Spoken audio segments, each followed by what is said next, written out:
Hello. Hello. What's up, dude? How you doing? What's up, Vibe? I'm good. How are you? I'm doing good. I logged in the wrong game. I logged into WoW. My bad. Getting on StarCraft. How's your StarCraft been going? It's good. It's good. Yeah, last time you and I did a coaching session, I was like middle gold, having some trouble moving up. Um, and then yeah, I sent you those messages. You told me just kind of dial it back, stick to the basics, and it worked. I That's got to nice. platinum, which is great. And I've been in platinum for a few days and getting my butt kicked a lot. Yeah. No, that's how it'll go. People Yeah, people in platinum are super aggressive, man. Super aggressive. Yep. It's only gonna get more aggressive as well as you go, because Diamond is, I would say, probably on average the most aggressive league out of every league. Like the difference of like 4 to 5K MMR is ridiculously aggressive. Uh, yeah, it's a lot of it. Yeah, so yeah, it's definitely an adjustment. Definitely get knocked off my game a lot, and watching the replays, I'm like, oh man, just stop doing this, stop doing that, and catches up with you, and these guys come and just wipe you out, and it's super frustrating. Yeah. Uh, Well, I mean, if we can definitely talk about a lot of stuff and like a lot of ideas, and I can help you figure things out more clearly and stuff like that. Platinum, though, it does fall in the same realm as gold, with the whole concept of like clean macro beats pretty much everything. Uh, it really does heavily revolve around that because uh, the the biggest difference I would say, or there's like a break point or like a turnover point that's right around like the verge of Plat 1 D3, like right in there. Basically, like when you're already playing Diamond players when you're in Platinum, because that will happen when you're like your MMR is at the very top of Platinum.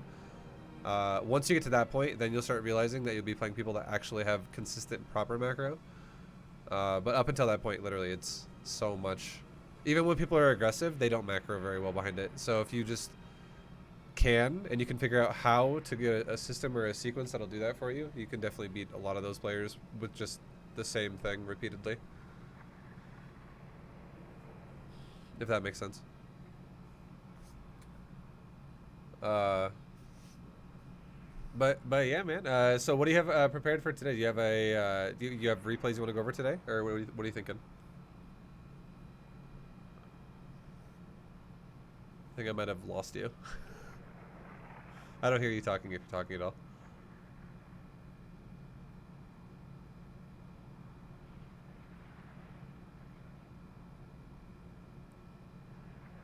Boys, technical difficulties. Technical. I'm gonna Can you hear actually. me? I can hear you now. Yeah. Okay. I don't know.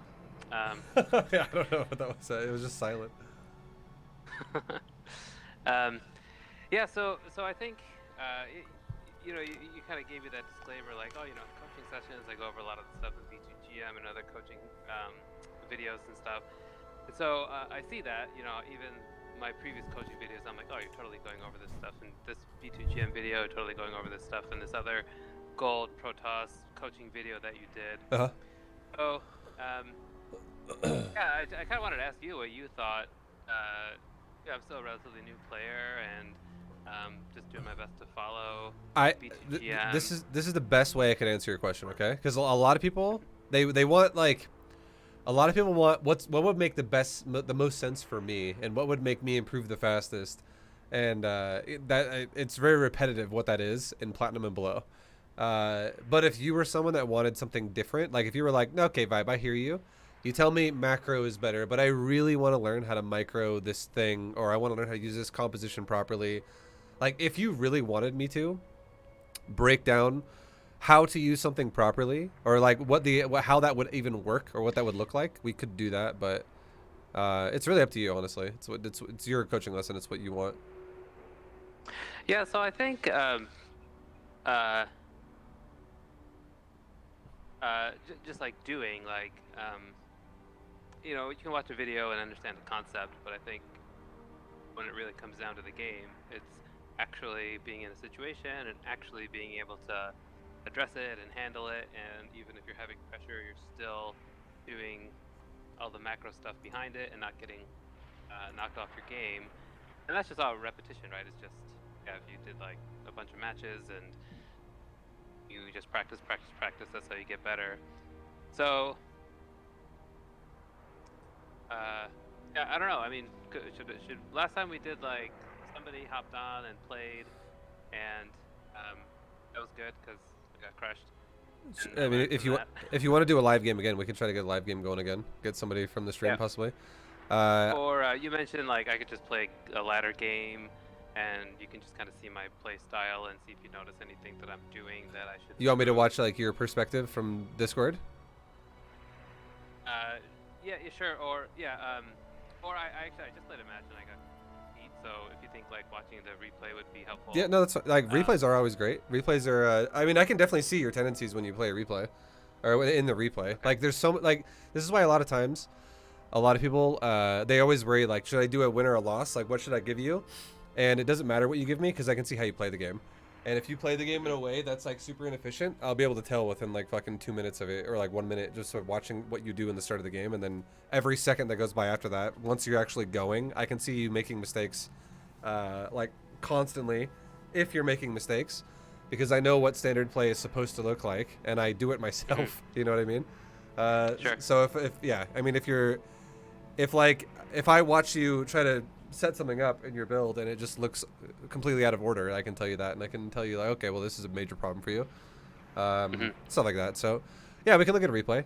If you want to, you can just drop it to me in Discord, and I can share my screen with you then, and so you can see like my perspective and how I'm looking at it. Okay, let's see if I can figure out how to do that. Okay, so I'll just explain it really fast. This is all you gotta do. Go to your documents in your computer. So like the folder is literally just my documents, or just documents, and in there Okay, so I'm on a Mac, so I think that might okay. be. So just do. Is there a way you can do like a search function? Can you like Yeah, search for the replay name? StarCraft replay. No, I've done this before. I think I go into the game and then I can right click on the replay and then.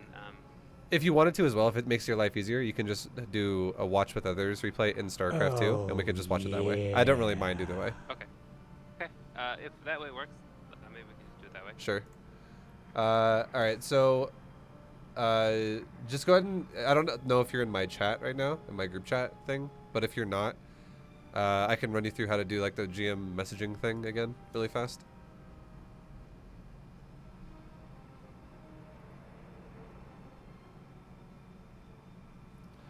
Yo, Resolution, thank you very much for the sub, dude. Appreciate the 19 months, man. Thank you, thank you, thank you. I don't know if you're talking anymore again. Your mic is silent.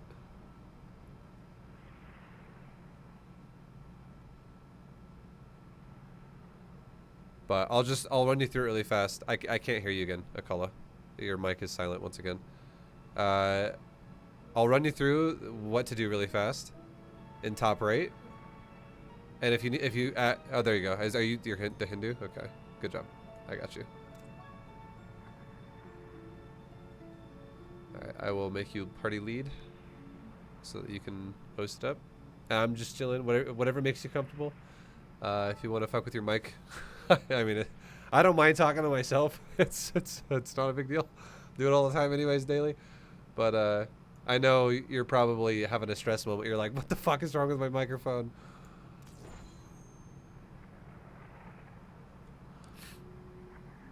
But yeah, whenever you're ready, just host it up, and I'm chilling. Otherwise, gotta love watch coaching. Yeah, dude. Hell yeah. Hell yeah, dude.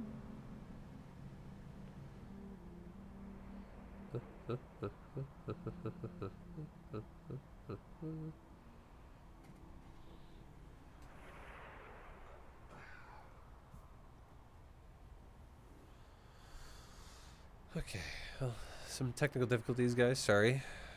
It's all good.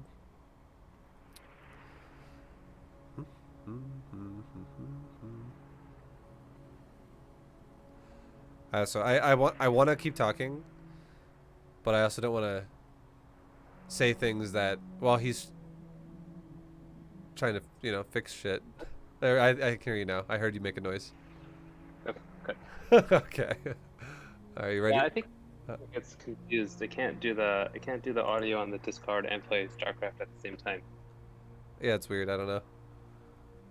So it's fine. It's I'm doing the Discord on my phone, and I'll just do the StarCraft on my computer. Sure. Sounds good. I don't know. That's maybe you have a setting in Discord or something that says like it can mute it while it's in game or some shit. I have no idea. I've never. Sounds like a Mac thing. Yeah, yeah, probably. I don't understand how this stuff works. It's all good. So we'll just figure out workarounds. All right, so I'll join this. Okay. All right, good. I'll make You staying out of this heat? Hanging in there? Yeah, man. I mean, I'm not gonna lie. I don't really go outside very much nowadays. So I'm always in an AC room essentially. I'm actually the room I'm streaming in right now. I'm in this room fucking all day, every day. Especially Not bad. Yeah, it's like. Or go ahead. Sorry. It's like 110 up here. I'm up in Bakersfield. No, yeah, it's super hot Yeah, here too. that's, Outside for sure. Too much. I just I have left my house since the 1st of June probably like 3 times, and each one of those times was for like going to the store. So it was like, and I was actually outside for probably 10 minutes. It's a lot of inside Sweating your time. ass off, huh? You know, it was hot as fuck when I went out, for sure. It was super hot. I also walk my dog, I guess, but I don't really consider that leaving the house, but kind of is, I guess. Yeah, of course. Of course. Okay. Does this work? Yeah. So all you gotta do is just make me host, lobby host, and then we're good to go. Make you lobby host. You just right-click my name in the actual like group selection in the lobby. There you go. Perfect. Okay, got it. Okay. All right, dude. Let's see what's going on with your shit, man. Let's see what's going on. But hopefully good stuff. Hopefully some good stuff. I mean, I'm gonna say a lot of negative stuff. Brace yourself. Well, that's how coaching lessons just go. I don't come here to tell me what I'm doing right. But I'm sure there will be something I'll be able to praise you for. All right, so let's see. So I'll praise you right now. You started a probe within the first 1 second of the game. Good job. That's good. You're not too far behind. I would say 1 second is in the realm of good. 0 second is perfect. 1 second is very good still. All right. And you're against a Terran player. Yeah, so I'm gonna try to do this little wall thing behind the mineral line. All right. So that. Oh, okay. I think that's wrong. I think it's supposed to go in between the mineral and the gas. So I would say there's 2 things wrong with what just happened here. It's okay. It's okay. I'm gonna. We'll tell you know what's going on. But first things first, we'll go right back to before you pulled the probe. So right now, you have... I want to see you right when you touch the probe. So you have 100 minerals right now. Now this is fine. I don't mind that you pulled the probe off right now. But I think what you did here, where there were 2 things that I don't like. Number 1 was you pulled the probe off and then you made a probe. So you actually made yourself have to wait, because what, like in a second here, you're going to make a probe again, I believe. Or never mind, you just didn't make the pylon. I thought you made a probe for some reason, which is why your money was not being spent. But, okay, so either way, that also is the same thing, though. Like, you waited a long time to make that pylon. You waited until you're like 145 to start throwing it down, which is super late. Now... what should happen? Okay, so let's just go back to now like 17 seconds one more time, and let's talk about how it more or less should go. So number 1 key thing, best thing you can do would be grab the probe closest to where you're going to build the pylon for this particular pylon, because you're doing it from a probe that's already mining. You're not having a probe built out of the Nexus to do this, which is correct, by the way. You shouldn't do it with a brand new built probe, because if the only reason why you need to do that is if your pylon's going to be at the ramp of your main or at the ramp of your natural, because you have travel time then, so you need to collect money with your travel time to then build the pylon. if your pylon is going to be at the mineral line, you don't need travel time because the probe is already like a centimeter on the screen from where the pylon's going to be. So it's like no travel time. It's like half a second travel time. It's like nothing. So what would have been the best way to do this, I would say, is you could have done it in two places. Try to think about it like this, all right? Think about the gas as the key. Minerals are still optional, but the gas is the key. Like, the gas is the easiest thing to wall off of. So if you would have built your pylon anywhere on the side of the gas that is close to the edge of your base, on either side, you could do it on the right side or the top side. And what that means is if you're watching this VOD, a perfect pylon placement would be... Actually, you know what? If you want to watch my Discord, you still can right now, even though you're in StarCraft 2. That way you can see where my mouse's movements are. I just started streaming my Discord if you want to. It's up to you. But if you have a pylon that you can tuck in the back of your mineral patch next to your gas, that would be a perfect place to put your pylon because it blocks your the mineral exit and also the gas. And then you can put a gateway right on top of the gas and you'd block the wall. Now you could do this in any way as well. You could put the pylon anywhere above the gas. Anywhere you want above the gas. You could put it above the gas on the top left of it, and the top middle of it, and the top right of it. Anywhere you want, you could put a pylon there, and you could put a gateway next to the pylon to seal off the wall. Anywhere. All you want to do is you want to make the left, like the top or top left side of the gas anywhere. Like if you were to make a green box from the bottom right of the gas, and then just make a box that goes all the way to the top left wall. So you have a box where like the gas is the bottom right of that box, if that makes sense, and the top left of the box is the wall of your base. That's what you want to wall off, and the gas is part of that. Do that with any pylon gateway setup that you want to. Just make sure the pylon is connected to the gas, and the gateway is connected to the pylon that is also connected to the wall, and you're done. And it's super easy to make that happen because this the amount of grid spots is either 3 or 4 grid spots for this to make a perfect wall, and a gateway and a pylon together make 5, because a pylon is 2x2 and a gateway is 3x3, so it's actually 5 lengthwise. If you were to stack them like that, so you have plenty of choices here, and that's all you're looking for, because you want the Reaper when it goes in your base to have to go through the mineral line if he wants to scout around your base, or he gets stuck on the gate with the wall essentially, which makes it really easy to kill the Reaper. Now, what you did here was you built the pylon in a not so great spot. You did it next to your nexus, not next to the wall, essentially. Like you're supposed to, you did build it off of the gas, which is good, but you did it on the side where your nexus is, so you did nothing to start blocking the 3 to 4 grid up there.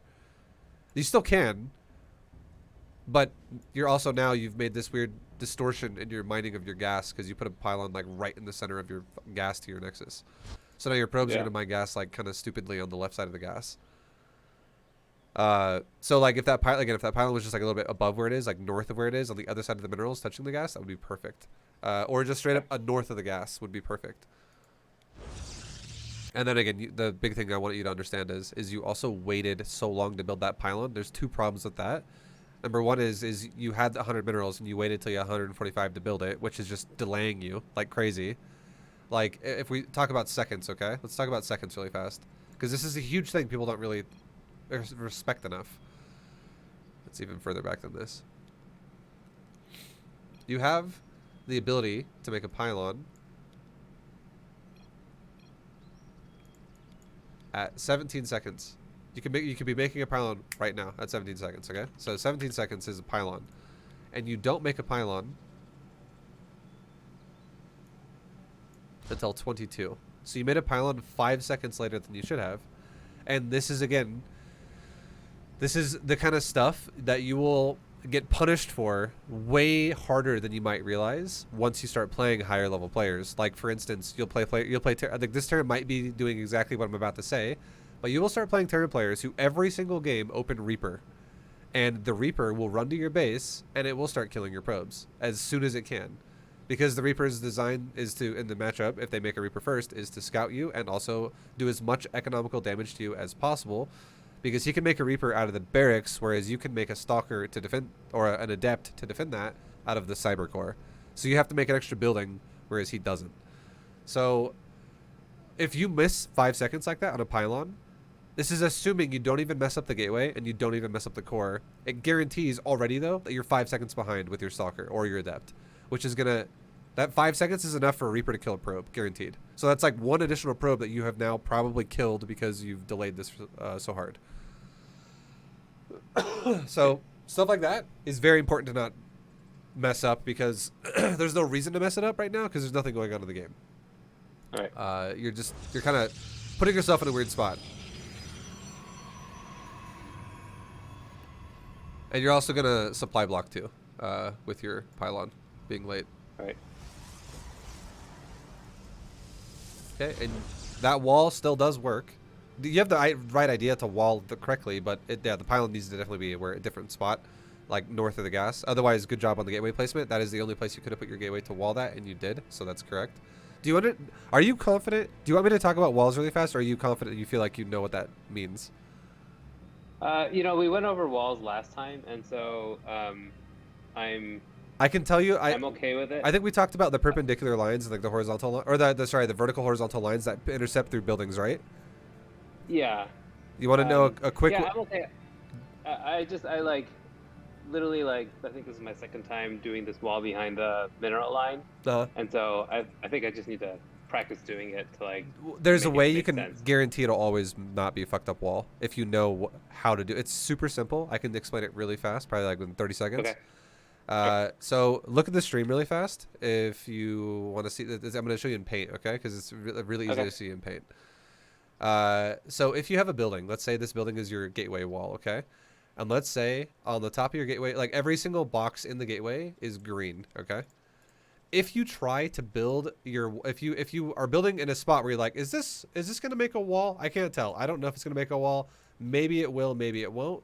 Well, if you, for instance, have your gateway selected still and you try to rotate your gateway up one grid spot and it does this right here. If it goes like this, if it goes like that, then sorry. If it has like thank you.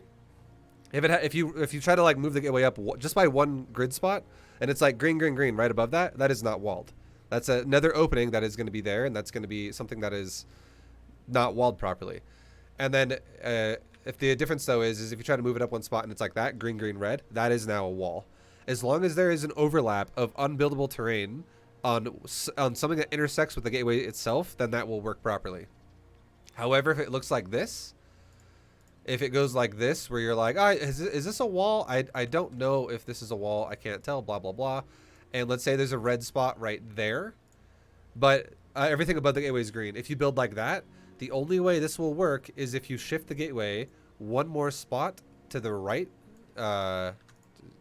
It'll only work if you make the gateway shift to the right, if this makes sense, where you now go, oh, well, if there's a red spot there, and my gateway is where the big green box is, I need to now go, okay, well, I'm not going to build my gateway where it is right now. Instead, what I'm going to do is I'm going to shift my gateway to the right one so that I can now have the grid spot intersecting with my gateway. Like, you have to build, if that makes sense. I hope that makes sense. But you cannot have diagonal blockades that are unbuildable terrain. You have to have overlap on an actual, like, portion of the gateway. It cannot be diagonal. Got it. So what you did here, the top right here is of where your gateway is behind your gas right now. There is a 2 grid overlap on the bottom left of your gateway with the gas, which means that's great. You have at least 1. You have 2. That's totally a wall. In the top right, you have 1 grid overlap with the wall, and that's great. That means that is a proper wall. If your gateway was 1 more grid spot to the left and you had 3 out of 3 overlapped with the gas, and then you had a diagonal red spot, like everything above the gateway was green, buildable terrain, and then there was a red spot to the diagonal top right of where the gateway is, that would not be a wall. A Reaper could squeeze through the top right of that gateway around the backside and then continue to go behind your mineral line. So the only way you would then wall that then would be building a pylon above the gateway. So you have to have overlap, essentially, is what I'm saying. You cannot have corner walls. And it happens the same way with buildings, and it happens the same way with terrain. And with terrain, all you're going to do is just check it, like attempt to build above where it is and go, oh yeah, it's red, cool, now go back down and build it. Okay. All right.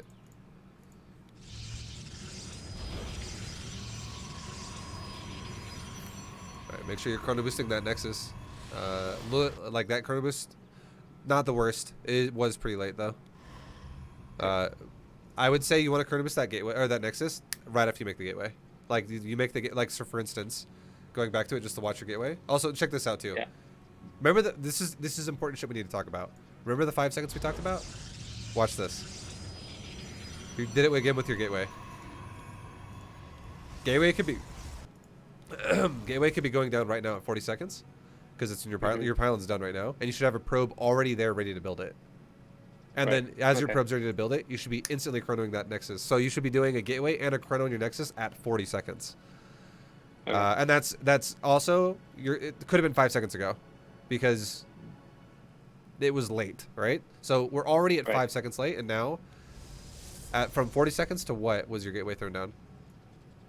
Your gateway was thrown down at just about 45. It's 0.5 seconds in, and it's 45 seconds on the clock right now. So it's just about 45 seconds. So it's about another 5 seconds delayed. So now, by default, your gateway is about 10 seconds late. You gotta really try to be more assertive about making sure your buildings are on point. So it's really about getting comfortable with calculating the distance your worker has to travel with the money that you're going to be spending on the building. So you need to know 2 things for this. Number 1 is you need to know how much the building costs by default. You don't have to know every building in the game. I mean, someday you should, though. But for now, you don't need to know that. You just need to know your initial buildings, like your nexus, your pylon, your gateway, your core, and that's pretty much it. Like, just know those buildings. Or your forge if you're going to cannon rush somebody. Because those buildings are what you're going to make when you have very limited economy. So you want to make sure you're not missing. You're not just like, fuck it, 10 seconds is 10 seconds, right? If you do that against a Masters player or Diamond player, they're going to kill you every time. You're going to be like, holy fuck, this guy's really good, and I'm just dead now. Because they have everything faster than I ever have anticipated. But yeah. So if I were to tell you the pylon distance of like what your pylon was for where you built it, that's 0. You could have built that at the second you hit 100, your probe right next to it could have built that pylon. And then your gateway, the way that is, that travel time, because you blocked the mineral patch to the gas where you put that pylon, so now you have to go either around the far right side where the open mineral patch is, because the triangle, like, if you look at the mineral patch that's close to the pylon, where like the first patch is right there and then the second patch is north of it, that is not actually a hole that probes can fit through. So the real hole in the mineral line is after the 3rd patch from the left side. So 3 patches in, on the right side of the 3rd patch, you then can go around that, or you have to go around the pylon and the gas, how your probe actually did in this game. Either side is about a 5 second, like more like a 4 second travel time. And if you were to honestly think, well, how much money can I make from this mineral line in 4 seconds? I would say probably like 25 minerals. So you could literally pull your probe off the mineral line at like 125 with the way you set this up. And right as the pylon's done, you could be making that gateway. Like right then. So again, if you were to be thinking about that like this, like if we go back to when the pylon's 4 seconds from being done, your pylon is right now 4 seconds from being done. And you can see your money is already way above the gateway cost because the build's kind of fucked up. But you could run a probe right now and it would get there right at 40. And then right at 40, boom, gateway goes down right now. And it's already started, and then you start a gas right after, and then your build is like recovering more or less. So you're just waiting way too long to do shit that you need to be doing more assertively. Right. And it keeps. And this is the reason why I'm stressing so hard on this is because you keep doing it, and it's gonna keep happening unless you realize that this is a problem.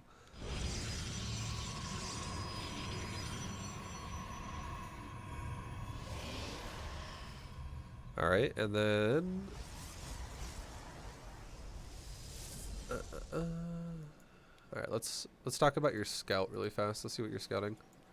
We'll come back to your build in a minute. So I think I got there. I didn't see a natural, and I just saw that barracks. Yeah, this is very standard looking. I would say that this build right here, you should be.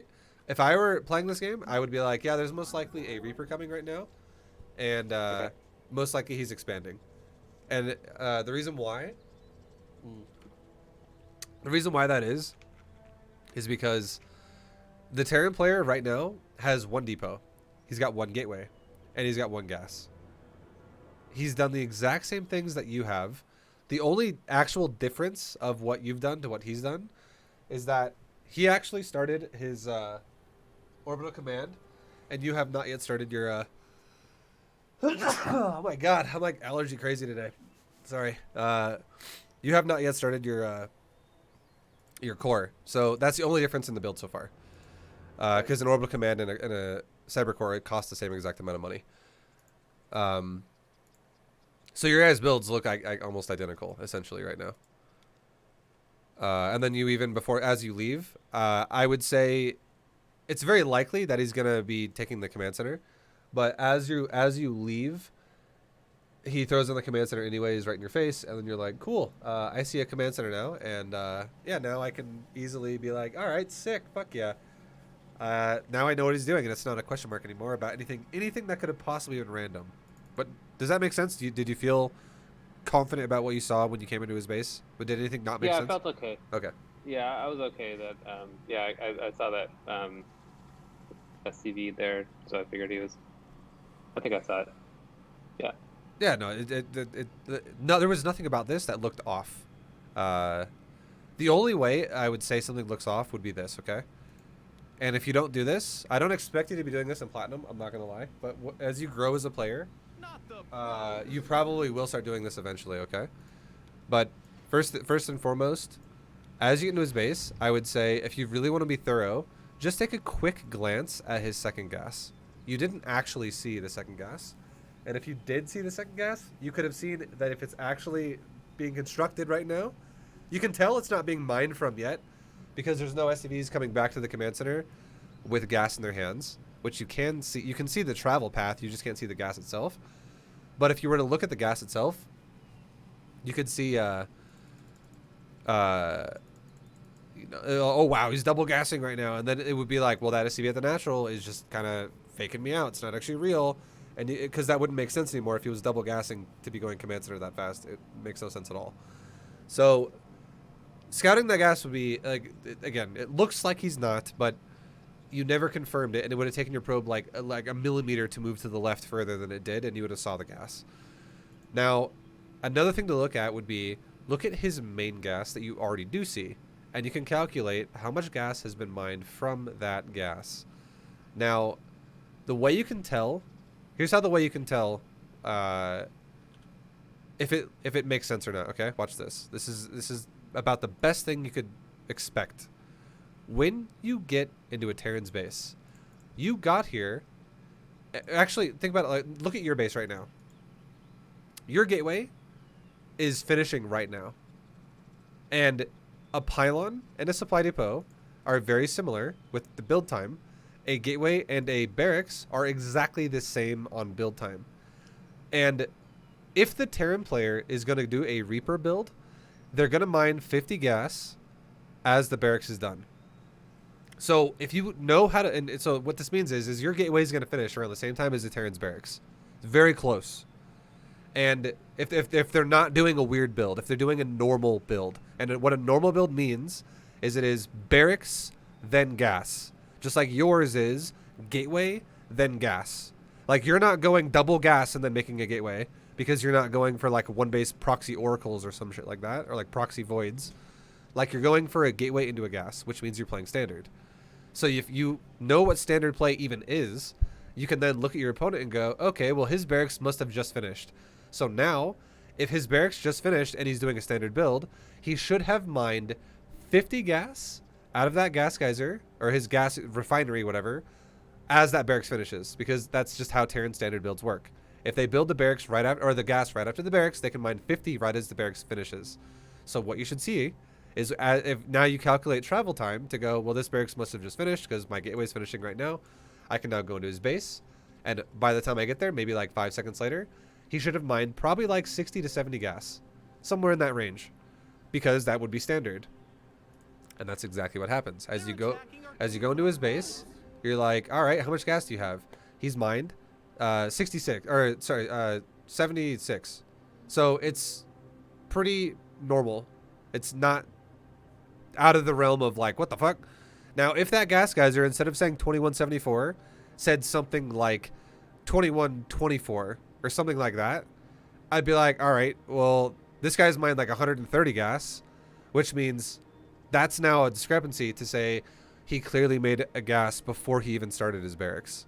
Like he probably went gas with supply depot and then made a barracks. And then what that would mean would be like, okay, well now he might just be going for a really, really fast factory, and then he'll get a second command center a little bit later, if at all. So that's more advanced scouting, but that is how you could see a lot more information out of what you're getting right here. And it can, like, the fact that you confirmed it is Reaper amounts of gas, it is standard amounts of gas. It means that it reinforces that it is not an awkward build and it is just a Reaper expand. All right. Cool. Okay. Cool. Very cool. All right. So as you steal his minerals and then leave, he makes a command center. And all right, I can already tell that command center is, or that nexus for you is off. So. Yeah, I like how he was hogging my natural spot, so I had to just. No, I mean, I figured you built it at your third. I'm not saying that it's off because it's at your third. You actually built it off the mineral line. Like it's too far south. And if that ever happens, that fucking sucks. You like, so this is another example. Here's another example of what you can do. Okay, either if you use build grid. I don't use build grid personally. I just actually fucking hate build grid. I don't know why. I just don't like it. A lot of people love it though. But if you're like me and you don't use it, that's totally fine. What you should do is the exact same thing you should be doing with your gateway against the wall, just to check. If you can't eyeball it and just know, you can check by going, I'm gonna build my nexus at the mineral line, shift it up one, and make sure if you go up one or to the right one or down one or whatever side of the minerals are on where you're gonna build a nexus, make your nexus go up into that area so it's like unbuildable terrain, and then pull it back to know where it's perfect. It takes literally like half a second to do that. And if you do that, you'll never have this problem. Because if this happens to you, I'm telling you right now, this nexus now is worth so fucking much less in terms of value. I would if I was watching you play this game right now, I would immediately tell you, cancel that shit immediately and build it again, even though you're going to lose 75 minerals, because that's 25% of what the nexus costs. Or sorry, it's 100 actually, because it's a nexus, not a hatchery. That's my Zerg brain right there. But yeah, it's 100 minerals. Throw it down the drain if you cancel it, but that is more worth it to lose 100 than let this finish and mine like shit for the rest of the game until this base is mined out. This devalues the nexus a lot. Basically, the best way to explain it is, to make this nexus now effective, you would need 4 probes instead of 3 on the far gas, and you would need, instead of only 16 probes on this mineral line, you need probably like 22. You would need probably another, maybe like 21 probes, because you would need an additional probe on every one of those patches that's now further away. The 3 on the right, the bottom right of the mineral line, are still close enough to the nexus to still make sense with 2, but the top 5 are now going to probably need 3 probes per patch to mine properly. So that's an extra 6 probes in total, 1 on the gas, 5 on the mineral line, to make this base work properly now. That's a lot of wasted probe time. All right. And now your same. Okay, so your core, super fucking late, dude. Yeah. So you were already 10 seconds behind, right, with your gateway and pylon, and now your gateway finishes, right? And I'm not telling you to build a core right this second, because you should be building a nexus, but you should be starting a core when you're at 550, because it's 150 for the core and 400 for the nexus. You could actually build it. You could have built it already right now, because you should honestly, if you keep building probes, I'm not going to say it's the worst thing ever, because this is plat. If this is starting to, once you go into like diamond though, you're probably going to want to cut probes at 20. I don't know if you've ever heard me talk about that, but if you haven't, it's okay. But eventually you're going to get to a point where in platinum, you're going to want, or in diamond especially, you're going to want to cut probes at 20 supply so you can get your core down ASAP, because if you don't, you're just going to take damage from the Reaper anyways, and you're going to lose the probe you made, and it's a waste of money. So generally speaking, Nexus and core at 20 supply, and then resume probe production. That's how that goes. Nexus first, then core. If you don't stop probe production though, it's not the worst thing in the world. In platinum and below, you can most of the time get away with it, because most people in platinum and below do things like kind of what you're doing right now, which is they play inefficient. So you can always get away with it a lot of times. But if we really think about it, you have about 600 minerals in the bank already. You're at 21 with 600 potential minerals in the bank if you canceled these 2 probes right now in the Nexus. So that would mean you could have made the Nexus probably like 3 seconds ago. And the core. So like 133, that shit could have finished. Or, sorry, could have been started. And your core doesn't start until... Let's see. Okay, your core starts at 159. This core is like a half, like honestly, the build time, like as you start the core, your core should have been done almost. And this is fucking scary because if you look at the Terran's base, look at his Reaper. So Reaper pops out right around 2 minutes. This is when you should be starting a Stalker, almost. Or an Adept, and then chrono boosting it. That way this doesn't become a problem for you. But thank God that this Terran player is... Or I thought he sat the Reaper there for a while. I guess he didn't. Never mind. Or he does. There you go. This inefficiencies right there. That is fucking so inefficient. He's just sitting there doing fucking nothing with the Reaper. And now this is going to... Even though the Reaper was a little bit late as well, like... the correct idea is you want to, again, you want to, as this thing gets in your base, you should, if you, this is the best way to explain this, okay? This is a concept that you have to believe to your core because it's true. And if you don't believe this, then, or like, I'm not saying you're not going to believe it, you'll understand this. This is really important to understand. The only way a Terran should ever be able to get a Reaper in your base as Protoss before your Reaper, or before your unit is out, essentially, is if the barracks is proxied. That's the only time it should ever happen. If the barracks is not proxied and it is built, like if you've confirmed with your first scout, oh yeah, his barracks is at his base, your unit should be greeting his Reaper as he runs in your base. Like as soon as he's literally running up the ramp or up the cliff, getting in your main or whatever, your Stalker or your Adept should be spawning within either at that point or within a couple seconds of that point. Like, basically, your probe line should not be getting attacked for a large period of time. Like, not even one probe should die before your Stalker's out, essentially. Okay? If that is happening, and your build is not inefficient, the only way that is physically possible is if the barracks is proxied. So, if you ever play games and you go, well, the Reaper's in my base, and it wasn't proxied, and I don't have a Stalker, and he sits here, and he's already killed 2 probes, and he's still going to town here, and he overall gets a total of 4 probes and then leaves. That Stalker was... And you almost even lost a 5th probe because that one has 3 hit points. That Stalker was 4 probes late, essentially, in terms of this particular scenario going down. Like, that there should have been no probe damage at all if your build is properly done. And it literally all comes down from that pylon being late, that core being late, that gateway being late. And then if we look at another one, just final one, look at your core, and let's see if you build a Stalker right away. Because this shit is so important. So your core finishes at 236. Or that's like 235, whatever. Okay, you did, like, that was perfect. Very good. You started a Stalker the second the core was done. That needs to happen for all your buildings, and then this wouldn't have been a problem for you.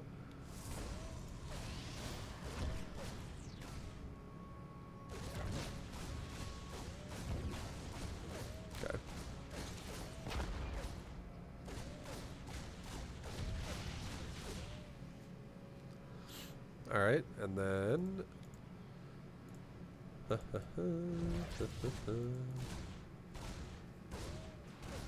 and then if this happens too, where if the Terran player does something to you, that...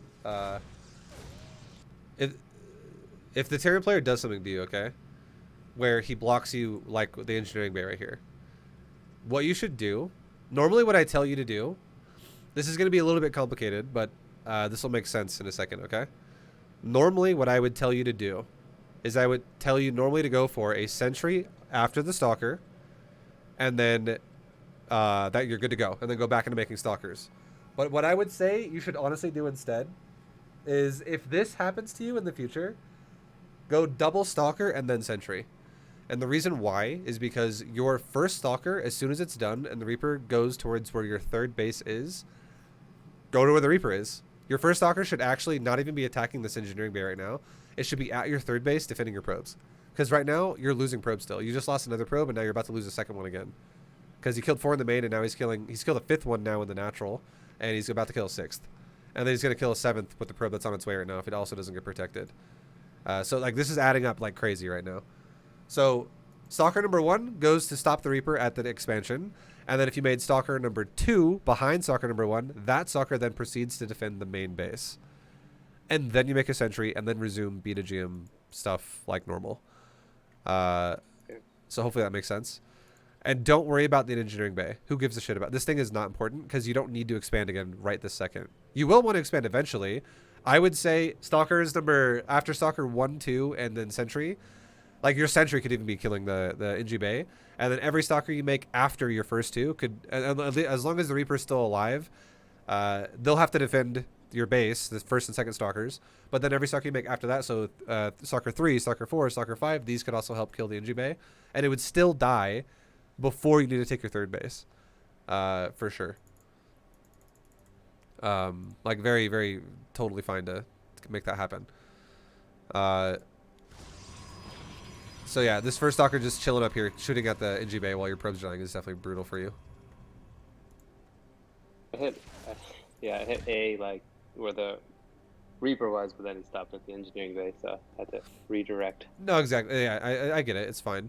It's just something to think about in the future. I'm just telling you, like, I just want to make sure that when this happens to you, and if this happens to you again, you have the mindset to go, oh, I need to get to my third base, like, ASAP. Basically, I want my Stalkers defending my probes. And I just need 1 to stop the Reaper. And that's really all we need for the start of the game. And right here, this is very minor, okay? I'm just going to throw it out there. But you could have killed this Reaper right now if you would have stutter stepped the Reaper down. And if you... I'm going to... rather than wasting a bunch of time talking about this in the coaching lesson, I'll just refer you to saying this. If you want to know what stutter step is, if you go to my Diamond 3 section, it's like in Diamond, literally, I think the first replay in Diamond 3, for every race, I do a very thorough explanation of what stutter step means and how it's done. So that's something you could learn as well. Like if you're on the verge of getting to Diamond, you could start learning shit like this as well, because it is definitely useful. Because you could have killed the Reaper right here had you done that. But you're still in plat. It's okay. It's not like I'm not like saying, well, this is the most important thing so far. It definitely isn't. So far, the most important shit for you is everything is delayed, and you want to prevent that from happening. And also, you want to make sure your placements of like your Nexus isn't super fucked.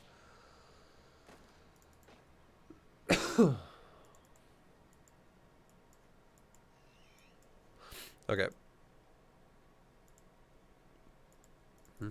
Because like right now in this game is super far behind now for you. Yeah.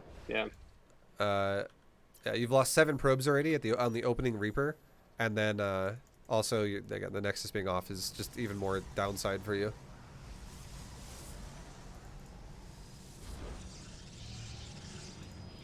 I'll say watching this is not how I normally play.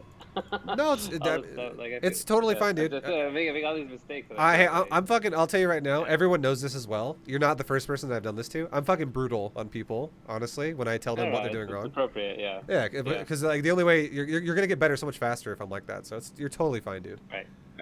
And anyone who's watching this, I guarantee if I had to critique any of their replays, like 90% of the people that I would submit something, I would be just as brutal, if not maybe even more brutal on them too. Because I'm telling you right now, if you're like mid plat, you're already better than a good majority of players out there. A lot of players out there are players that if they don't even play the fucking game, or they're low, like gold, silver, bronze. You're like in the median, I would say. Nothing wrong with median. And also you're only gonna get better, right? It's all good. Right. Yeah. All right, and then so now you're killing the NG bay. This is perfect. This is when you should be killing it, or like the Reaper problem is more or less gone. I love the fact that you're leaving a Stalker at the probe line now at your natural, and now you should be taking your third base. After all this shit went down here. I think once we get to...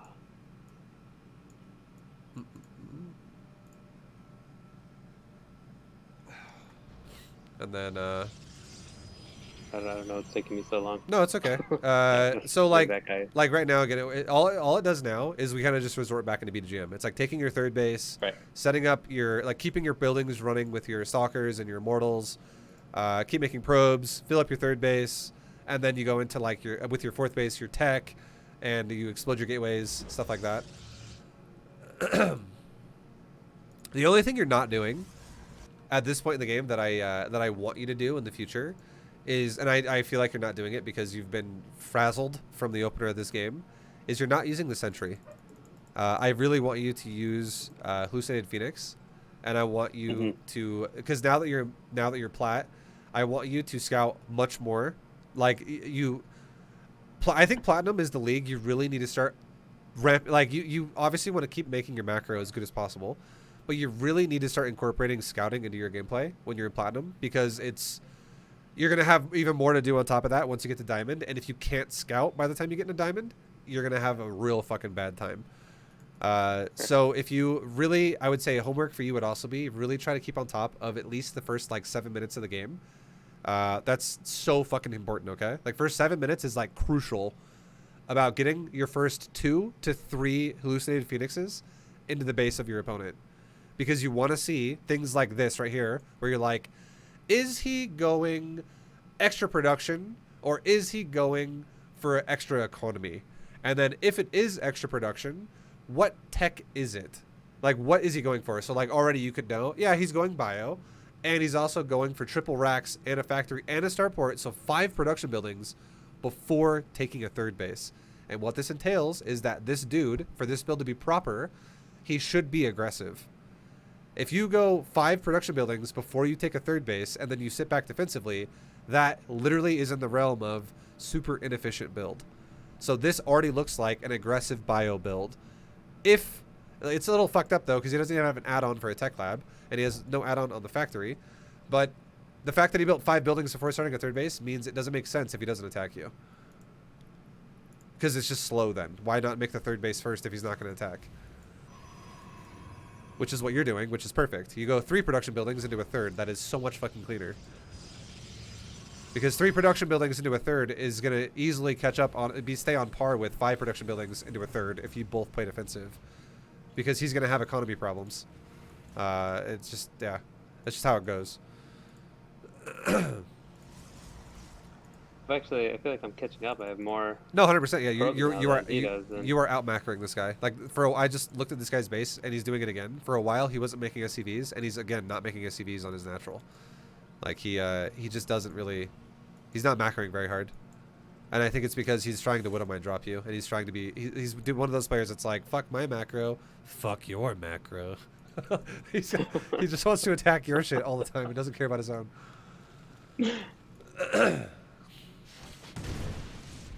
Yeah, Awesome. it's a little annoying for you for sure. So, at this point, I mean, that just really, that kind of stuff right there, all it comes down to is, so like, check this out. Okay, watch this. I'll give you an idea. Let's go back a little bit to your sentry when it popped out. Where is it? Okay, it's still too much. Okay, let's say you do it right about now. You have 80 energy in the hallucinated phoenix. And now my camera, I will insinuate what I would assume would be like a hallucinated phoenix's travel distance, or like travel time. So if you had a phoenix, you spawned it right now, and let's say it starts going down the map, the map, right? It's like going down the map, and you're scouting towards your opponent's base. Research complete. And let's say you get to your opponent's base by like maybe like 440-ish, and you're going down. You like check his third base, and you're like, cool, this guy's not super greedy. He didn't take a really fast third base. And as you fly into his base, you're like, all right, he's got a bunker, Marines, Widowmine. And as you fly into his main base, you're like, cool. He's got 111. This scout would be this is like what I'm talking about. This scout would be fucking massive. You scout a reactored barracks, which means he's making Marines. You scout a no add-on factory and a no add-on starport, which means he's making Widowmine, because you can see the Widowmine. And I'm going to tell you right now, the thing that makes the most sense to go with Widowmines is a medevac. The only other 2 units he could make out of this building is a starport. Out of the starport is a Liberator or a Viking. And I would say neither one of those makes sense with what he's making. I would say a Viking would make more sense if this was like a 3rd command center, and instead of 2 extra racks, he was making a 3rd CC, and he was afraid of you having like a warp prism or something, or like an oracle. And it would make more sense if this was a Liberator, if he instead had the factory on the reactor and it was making Hellions. That could also be a Liberator or a Medevac as well, because he could drop the Hellions in your base, or he could hit you with the multi-prong of a Liberator in your main while trying to hit you with like Hellions at your natural. Like, those things could make sense with other units. But if you think about what the fuck pairs well with Widowmine, it's 100% a Medevac. Because then they could Widowmine drop you in your base, and that actually is pretty annoying. So if you knew this was happening before it happened, because you scouted it, as a reaction to this, you could go, all right, how about I put a pylon in the bottom right side of my main so I can see a Medevac coming from a mile away? How about I put a pylon in the top left of my natural so I can see a Medevac drop coming from a mile away? And finally, how about I put a pylon in the far right 3 o'clock position on the map, like behind the mineral line on the expansion below your 3rd base, or below your natural right now? That's like, you know, really is your 3rd base, but it's your first expansion. If you go to the 3 o'clock position on the map, put a pylon over there against the wall, and now suddenly if a Medevac comes up this way and tries to be super inconspicuous, you'll see it. And it gives you some warning before he gets to your 3rd, where your probes are. You know, makes it way easier to defend Medevac drops. Okay. So if you see one coming, what do you do? Do you like move your probes, or you can, if you have your unit composition you have right now is more than enough to kill it. A Widowmine is not very tanky. It dies pretty fucking fast. And also, at this point in the game, he will not have Drilling Claws. And that's another thing you could confirm too, right? So how can you confirm that? What does Drilling Claws need? A Drilling Claw upgrade needs an armory, and it needs an armory to unlock the ability to upgrade it, and then it also needs a tech lab on the factory to then initiate the upgrade. And he doesn't have either one of those things. He doesn't have he doesn't have an add-on period on the factory, which already rules it out in the first place, even if you couldn't somehow find where the armory was.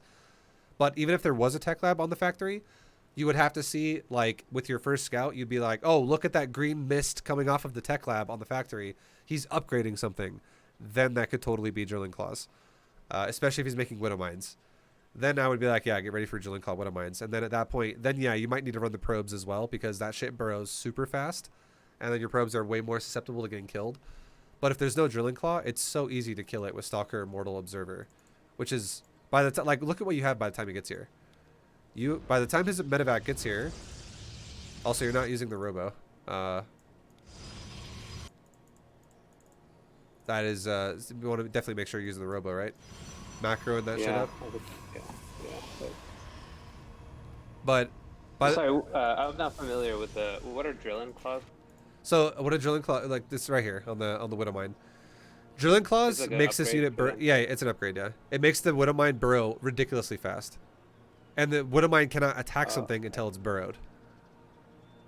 So what a Widowmine's concept is it takes a normal Widowmine about like 2 seconds.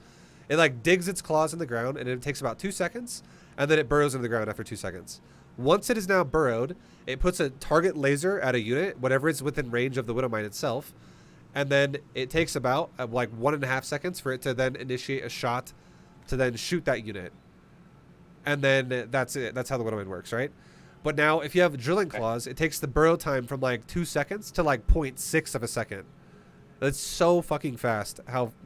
It's like 1/3 of the burrow time, or even slightly less than that, than it was what it was previously.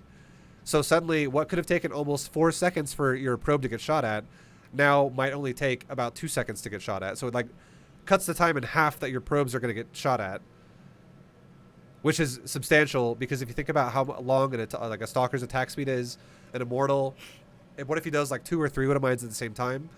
There's a very good chance you might not kill all the Widow Mines before they all burrow and then take a shot. And it only takes 1 shot to kill a pile of probes, because probes get 1 shot by a Widow Mine, AoE wise. And AoE is area of effect. AoE is like a clump of them. But like right now, if you knew Widow Mines were coming, let's say your Immortals and your Stalker were like attacking towards that right now, you could literally kill that Widow Mine before it even does damage. Guaranteed. You have enough DPS in this army to kill that Widow Mine in 1 shot where you're at right now. With what you have right now. And also, you have enough DPS to kill that Medevac in 2 shots right now. So if you actually focus fired the Medevac as it flew in, you could have actually killed the medevac, and then even if he drops a Widowmine after that, you could then kill the Widowmine after you kill the medevac. That is very realistic.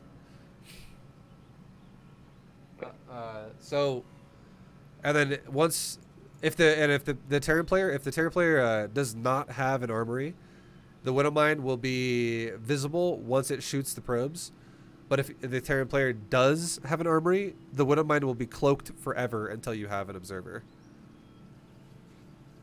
Oh, so you don't need an observer if they're not like upgraded. Well, you do. If they burrow, they still go invisible until they take their shot.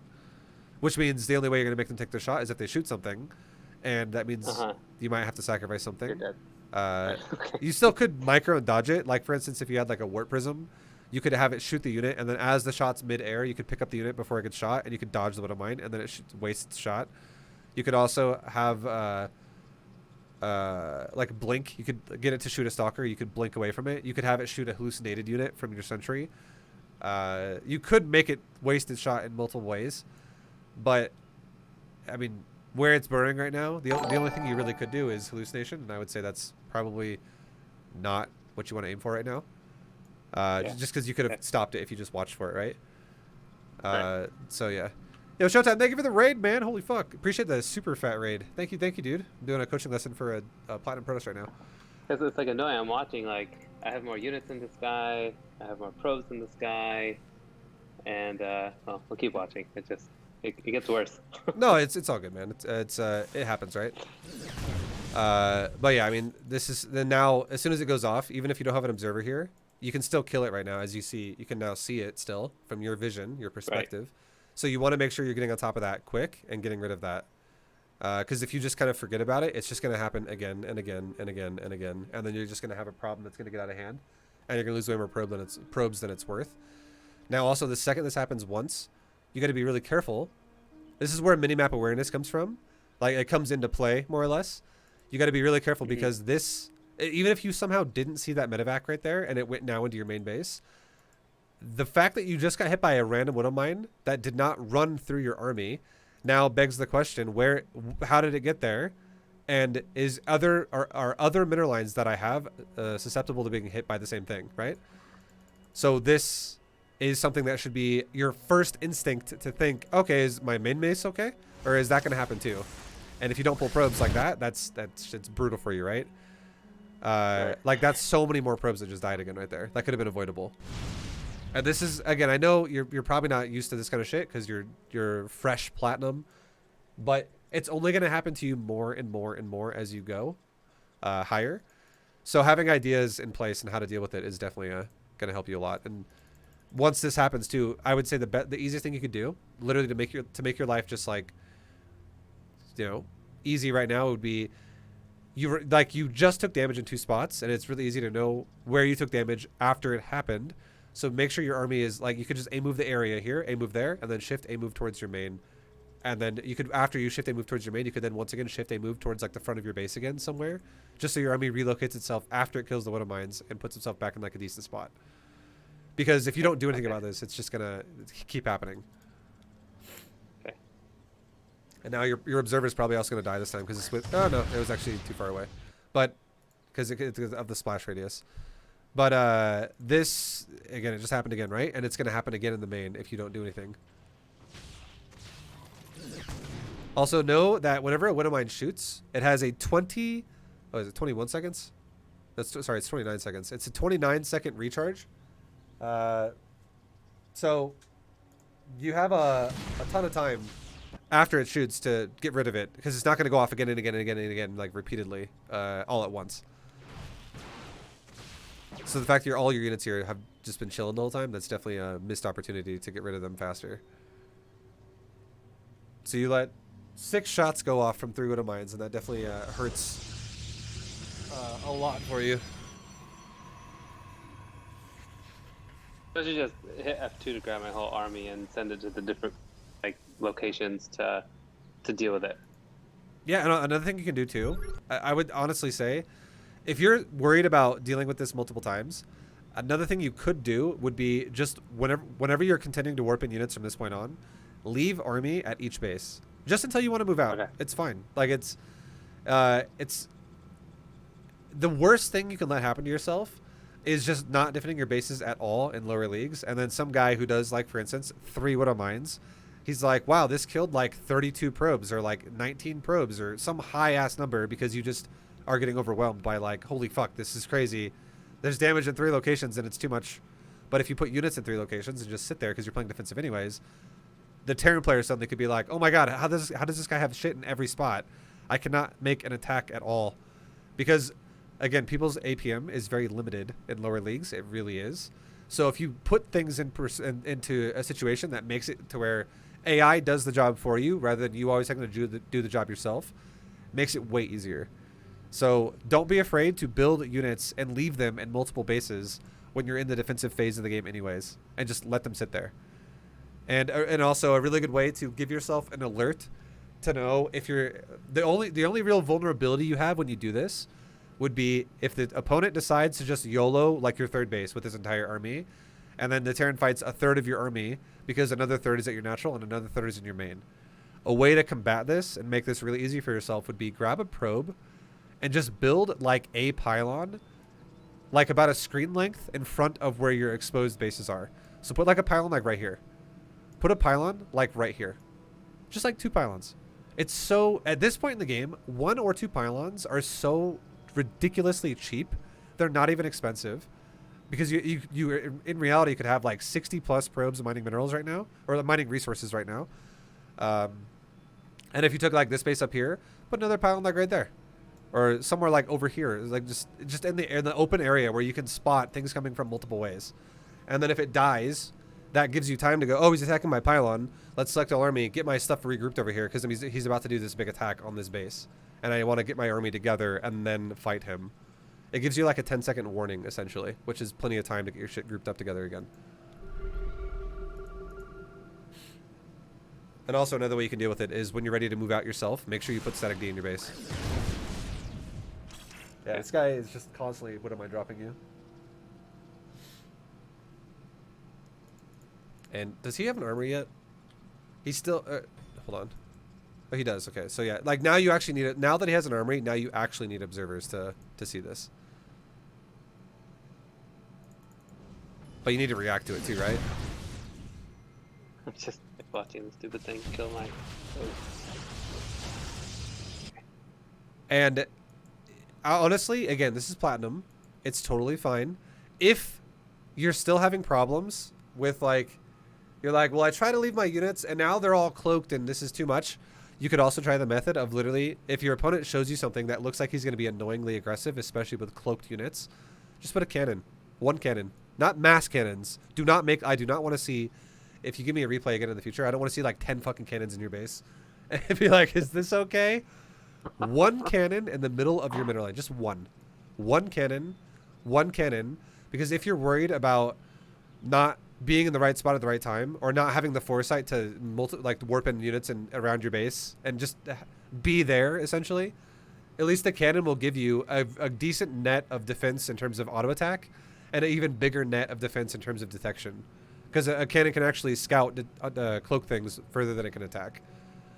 So it would just help a lot, honestly. And then you could do cannon plus warping units at all 3 bases for now. And that would be totally fine. Because, again, your problem right now is your opener was super inefficient, as we talked about, and now your economy defense has been super inefficient, which has only slowed you down like crazy going further into the game. You've already lost 43 probes due to just kind of like letting Widow Mine shoot you multiple times every time they shoot. Now, remember what I said about the pylons?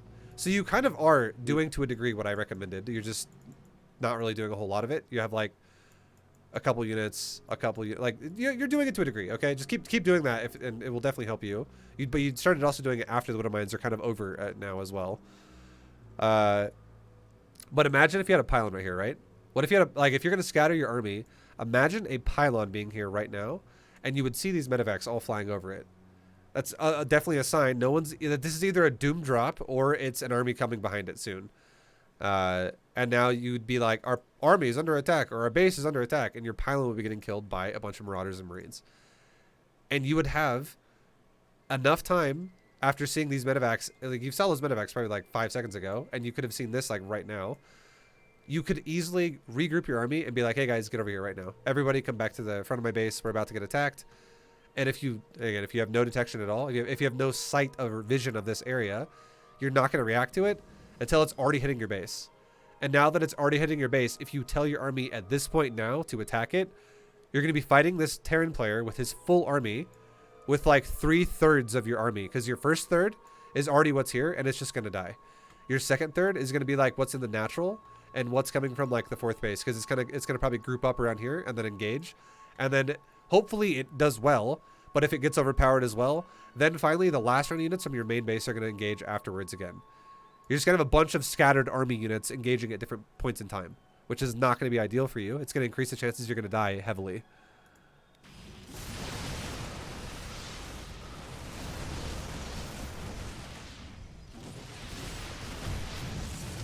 And then, yeah, I mean, so this Terran also, I feel like kind of just sacrificed opportunity right there. Like he completely had a whole probe line he could have killed, and he let you just evacuate, and because he decided to back up because he was getting a little bit scared. People, like, again, people make mistakes all the time in Plat. It just happens. So this was a nice thing for you. That definitely helped a lot for you not to just get shit on right there. But you need to get over there quickly, because this guy is giving you opportunity to save this Nexus now. So you need to capitalize and go quickly. And if you don't, then it will die. So you don't go at all. So make sure as well, right? Like, I mean, my whole army was out of position. I in that situation, I'm like, well, I'm not going to be able to save this, and like let my army kind of pitter patter in and just group up, even though there's not many. I don't have as much of an army as I thought. Okay, well, okay. Let me. I'm going to explain something to you that's logic based. Okay, your army is all raw power. It's all just like it's like a big baseball bat. Like you're playing the baseball bat composition of Protoss. You're literally using like a straight up brute force army that has no cost efficiency to it when it comes down to things like spellcaster, AoE, like crisis management type things. Like you cannot mitigate large clumps of units with small units of your own, because they're high power, high priority units like High Templars, Disruptors, Colossus, things like that. You're not using these right now. You're using just raw power units. And raw power units only work if your economy is actually pretty like banging. You need an economy for this to work. So if you sit back and let bases die playing this way, you're going to die. Like you need to, like, because the difference, here's the difference. When you play raw power, generally speaking, it's lower tech. You're playing lower tech, more massy type of a composition. If you play higher tech, higher priority like cost units, there's so much that goes into getting a High Templar. High Templars cost a lot of gas. The tech path for getting them costs a pretty good amount of gas. The upgrade costs gas. Like, it costs a lot of gas to go into, like, High Templar route. Colossus, same thing. Lots of supply. You're going to need to bump up your supply rate, like, ratio number a lot faster. You're going to need to invest a lot of time into your robo to making Colossus, because they take a minute per Colossus. You're just, like, the upgrades to get them going as well. You're, like, the Thermal Lance is going to be a decent amount. Colossus themselves are a decent amount overall for your total amount of resources. Like it's more expensive is the point I'm trying to make here. It's more buildings to make, and then it's more cost in the units themselves. And if you did that, and like let's say in the moment you're like, oh, I'm not ready yet. I'm like not prepared because I invested so much into like my tech path and it hasn't fully activated yet. I gotta sacrifice that base to then AoE him down at the next base he tries to attack. That makes sense. That's fine. But if you're not teching at all, which this isn't, which is fine. I'm not telling you to tech. I never told you to, because I don't want you to micro, honestly, at all, really, in Platinum. I want you to A-move shit, because if your macro can't keep up with it, you're going to lose anyways. So if you have a raw brute force army, you need to defend your bases, because it's the only way you're going to be able to maintain producing an army at a fast pace. And this game, like we said before, this game has multiple problems with the fact that you're having a hard time defending the Widow Mines, which killed a lot of probes, and then you're also stunting, like the Reaper fucked you over a lot too, and you're stunting yourself by not building things as efficiently as you could.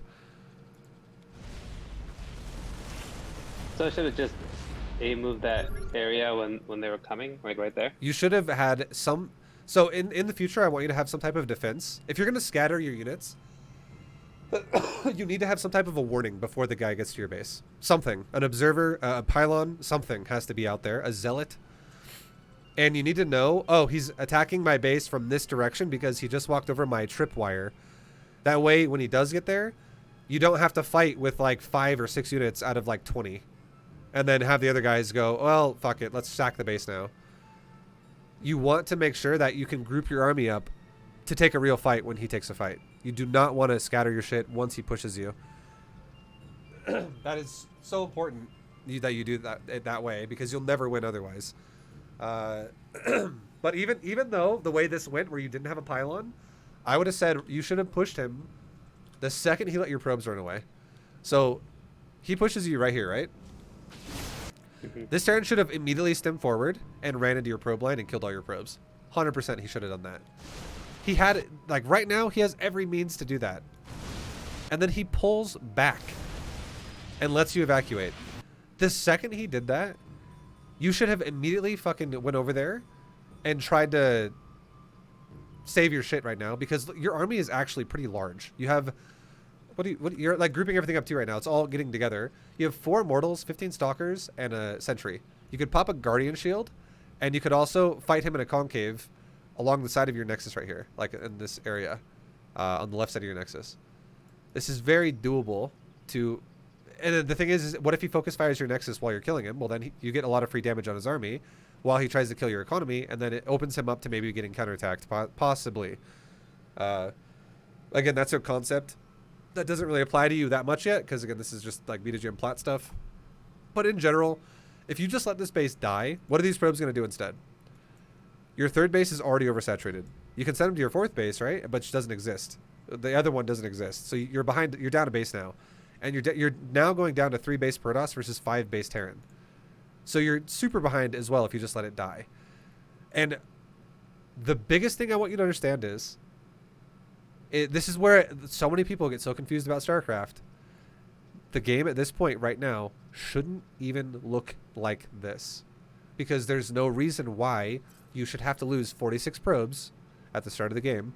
There's no reason why this Nexus should be off the mineral line and be so inefficient like it was, where it's down by a full grid spot. There's no reason why all of your initial tech should have been so delayed and the Reaper kills like 7 probes. All of these things add up over time. And if they add up, like when they add up like that, it makes it to where, yes, this is going to be hard. Like, I'm not saying you're going to crush them so easy right now. Yeah, it's kind of scary. And you could die here. But if you just sack your base now, you're only digging your hole deeper here anyways. You should theoretically be able to defend your base if you're going for a raw brute force army versus someone who is also doing something similar. Like, especially if you also have the think about this too. What if your army was right here? And what if you actually could have overcharged your battery, and you could have had a guardian shield with the overcharged battery as the Terran fights you right here, as you're guarding a concave in front of your battery? I would guarantee you'd win that fight then. But now you've completely missed the... And also, keep in mind too, you also lost like 5 stalkers as he showed up here too, right? You have 3 already here, and you warp in like 2 more and they die.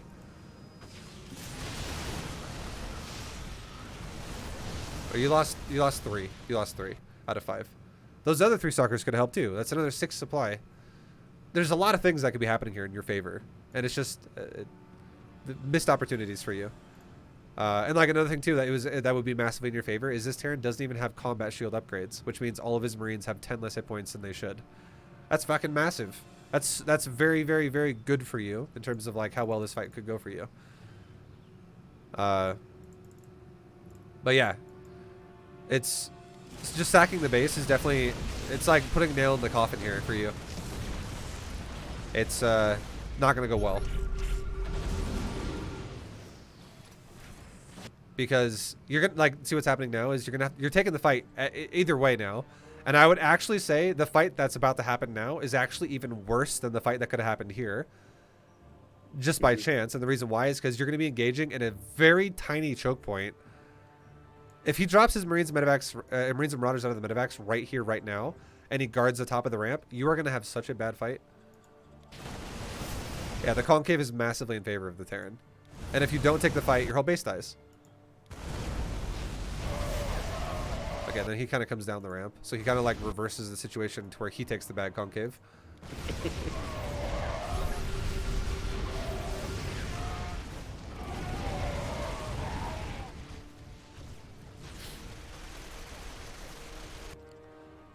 Yeah.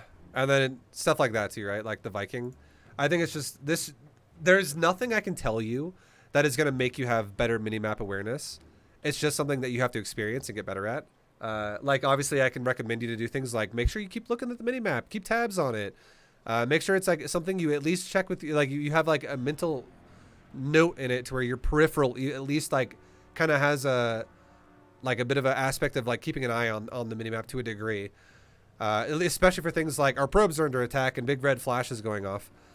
But like things like this right here with this Viking that lands in your natural, like this is the kind of shit that it's like the Widow Mines again, right? Like this is something that's gonna fuck you over like crazy if you don't keep on top of this kind of stuff. Like this Viking just, and this guy's also not microing it at all, and you transferred more probes into it, right? Like this is definitely fucking brutal for you. Right.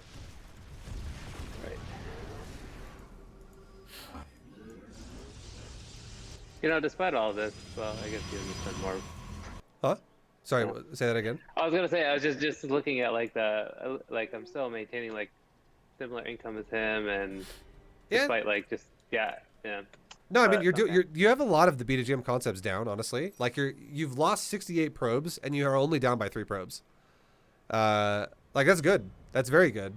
But this dude definitely was very aggressive, like you said. This guy is 100% an aggressive player.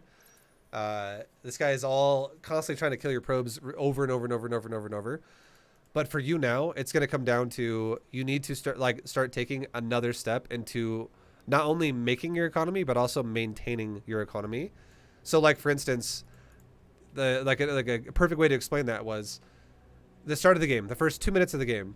Your probe production, other than that pylon being 5 seconds late, was perfect. The first pylon. Everything but that for probes was perfect. And also your first current boost was a tiny bit late. But yeah, pretty much really good. Like you had a good probe repetitive cycle going on there. And your probe count looked very respectable until the Reaper showed up.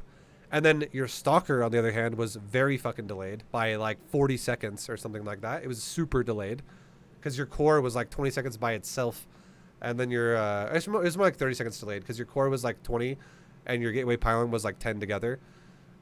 So Stalker was super late because of the build time of all your buildings was super late. So then you made probes at a really good pace, but then you let them die because you couldn't protect them. And that was like the story throughout the game because the same thing happened by scouting the Widow Mine, and then you let like 40 probes die to Widow Mine drops. And it was not even just one. It wasn't like always a different Widow Mine drop every time. It was the one Widow Mine drop that just never got dealt with. And then it kept going off on another round of probes multiple times. And then eventually it got cleaned up. So if you now I would say take another step going into maintaining your economy that you've made by defending it. And then things we talked about in this lesson are ways you can go about doing that. Like spreading your army out and also having some spotters, like spotter pylons around your base. And having better scout rotations with your sentry, your hallucination. These things will help you so ridiculously much at maintaining a good economy. Yeah.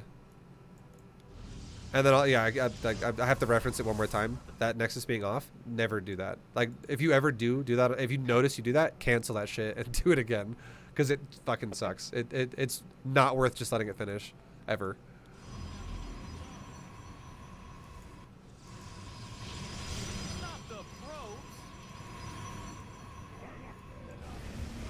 Yeah, and now at this point, like the only way, there's no way you're gonna win simply because you just don't have an army. Like you don't have enough units to be made here. One other thing I would recommend to you as well, which I don't know if you're doing in general, but I will 100% recommend this to you. This is something I definitely talked about in B2GM at some point, in like platinum or maybe gold, but it's somewhere in there. I would say make sure you also start making zealots as a primary focus of your composition over stalkers once you get to a point where you get charge. And then you can go into, because I'm telling you right now, if you just go, even if you had 200 supply versus 200 supply, if you never stop making stalkers versus a Terran player who makes Marine Marauder medevac and he's stimming you down and you have a massive Stalker concave, chances are you're going to die as well. Mm-hmm. So what's going to probably happen to you a lot of times is you'll open up with the way Beta Gym kind of goes. It's very late council, very high eco, like very greedy. You'll probably get to a point where you have like 14, 16 Stalkers. And then, because you're delaying your tech like crazy and you're making expansions so fucking fast, which is good for low level play. Like it gives you so much to work with. And then once you start charge, then you switch into Charge the Archon to replace Stalker with Immortal. And your army would be so much more effective. Yeah, I feel like I feel like Charge Outs are like one of the best units in the game. They're so cheap and they just like they're really get a bunch of them together and they wreck people. Yeah, they're super good. Also, another thing too about Charge the Archon Immortal that's better against a unit composition like Bio over what Stalkers are, is that Charge the Archon Immortal have 3 different concave ranges. So you have 3 different concaves within one army. You have a Zealot concave, which is melee. You have a Archon concave, which is medium range, and you have a Immortal concave, which is like longer range. It's melee 4/6, whereas the Stalker and the Immortal concave together, they're both 6. So you just get fucked. Like you get a bunch of units bumping into each other constantly, and they just can't properly set anything up. And the Stalkers are also faster than Immortals, so a lot of times too what'll happen is your Stalkers will get in front of the Immortals, and the Immortals, which is your power unit here, won't even be able to shoot until a lot of Stalkers die. Like it's just gonna cause a shit concave for you, and then also Stalkers get eaten alive by Marauder Marine like crazy, whereas Zealots actually tank damage like absolute machines versus Bio. They absorb way more shots, and then Archon's also AOE splash damage. They like and they also do a bonus damage versus Bio, which is what his whole army is. So that army would be fucking so good for you. I would say you only really want to keep making Stalkers if your opponent's going for air and just keeping it simple rather than trying to have you micro shit like from the Stargate or something like that. Just going, okay, just make Stalkers now and maybe even add in a couple of Archons, but mostly Stalkers for your composition now. That's fine because it's air and it's okay. Okay. Is there any like reason to try to do a Colossus or like those they're like splash damage units, right? Disruptors? Or are you talking about the big tall boys, or are you talking about the little balls? Yeah. The big tall guys. Okay. Yeah, Colossus, yeah, they're good. I would say if you want to start trying to use Colossus against Terran, that's totally fine. I actually do a lot of Colossus builds in Diamond League with my Beta Gym series. In Platinum, though, the one thing I want you to really understand, though, is you did not lose this game because you didn't make Colossus. Like a lot of people, right. But a lot of people get carried away and they're like, I should have made Colossus. That's the only place I went wrong. Right. So, yeah. Lots of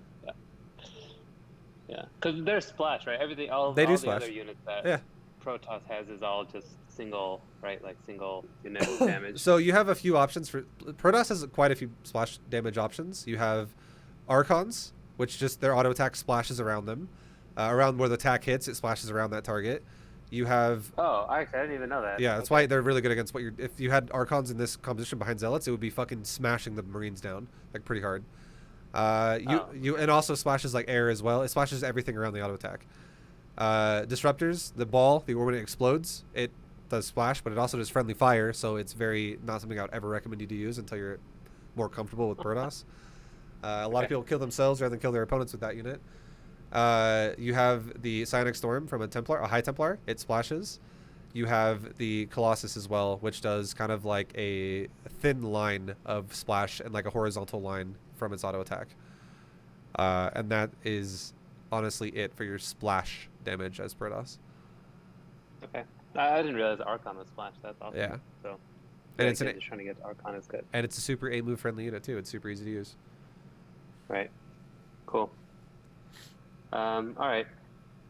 So I guess I don't know like 2 hours of coaching. So do you want to like end it here and just do the second half an hour or whatever later, or just like we can keep going if you want. Honestly, I don't mind. We could just do the 2 hour segment right now if you want to do that. Okay. Maybe I'll quit the replay now. Sure. Okay. Is there like something I can play and you can like actually watch me play. Sure. Do you want me to give you like advice while you're playing again, or do you want me to just like kind of let you go and then talk about it after? I guess. The one option will be very distracting if I'm telling you what to do while you're playing. Right. That's what I'm thinking. Um, I don't know. What do you think? Or Uh, you tell me. I tell you what, if I see you going down a road that's really, really, really wrong, I'll try to steer you back on the right direction, but I'll kind of let you do your own thing, for the most part, and then try to like work with what we've talked about and go from there. Do you want to play a turn Okay. specifically? Just kind of. No, it doesn't.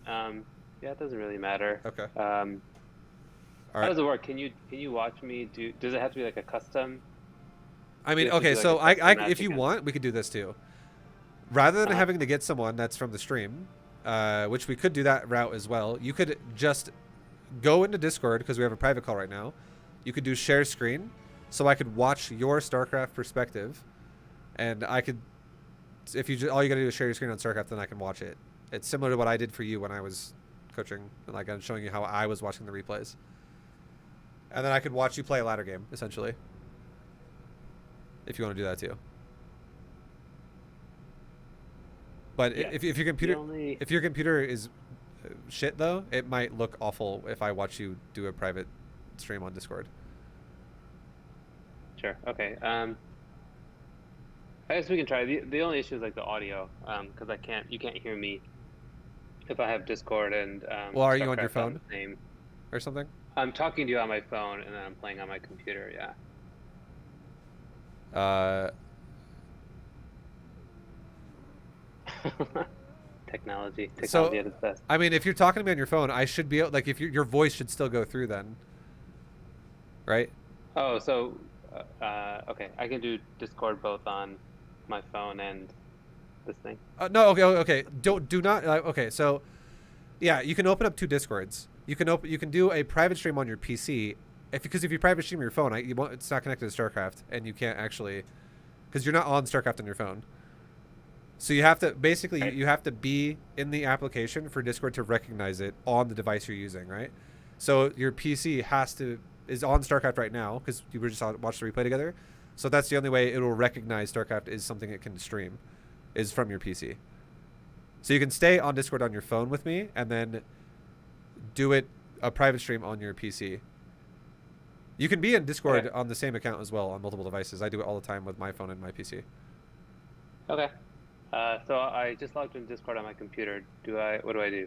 So now there's Share. okay. So go to do you have like my streams Discord, for instance, the Vibe stream at all on your PC? Yeah, So go I there think so. and scroll down on it and join in one of the channels. You can tell it's a channel because it has like a microphone button on it. Like group 1, group 2, something like that. Okay. And then when you're in there, I'm going to drag you into a different channel, and then I'm going to make it a private. Group one. Yeah, okay. So I'm going to drag you now into group 3, which is private. Shit. One second. Hold on. I got to do 2 Discords myself now for this.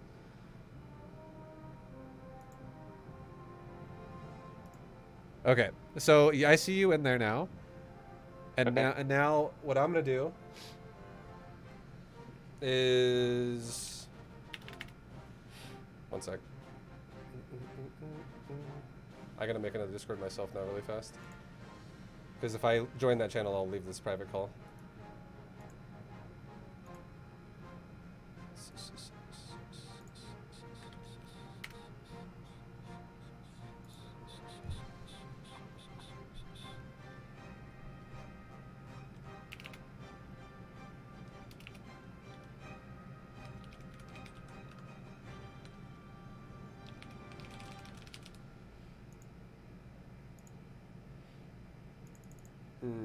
Fuck, I forgot what my second Discord's fucking password was. Oh no.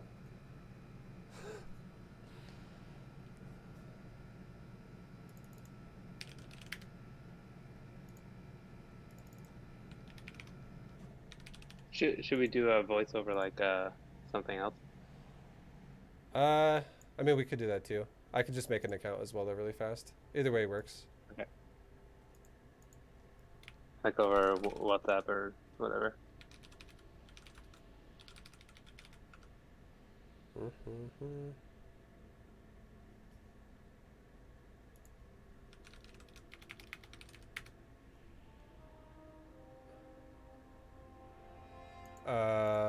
on.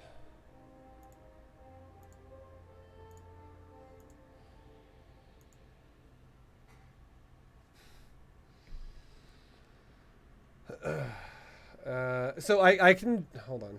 This is making it awkward because now I have to lose you from one from the recorded source if I'm gonna do this with my other computer. Yeah, I mean it's okay. We can I mean we can figure it out for next time, No, or I just need a I need a so what I got to do right now, I'll do it really fast. I just need to make okay. another email, like I because all my emails are already reserved for other Discord accounts I already have for because I run like stream Okay. shit with it. So now I got to make a new email so that I can actually bind a new Discord to a new email. Okay. What if I just played like the computer, like a hard computer or something like that? Uh, um, I'll I leave it to no, you. Whatever you think is best. if it, what I this is what I want from you. I want you Yeah. that what your PC version. It's your. It's not gonna work because like you there's a microphone problem for you if I go out of here and go into your PC, so it can't work then. Fuck. 1 second.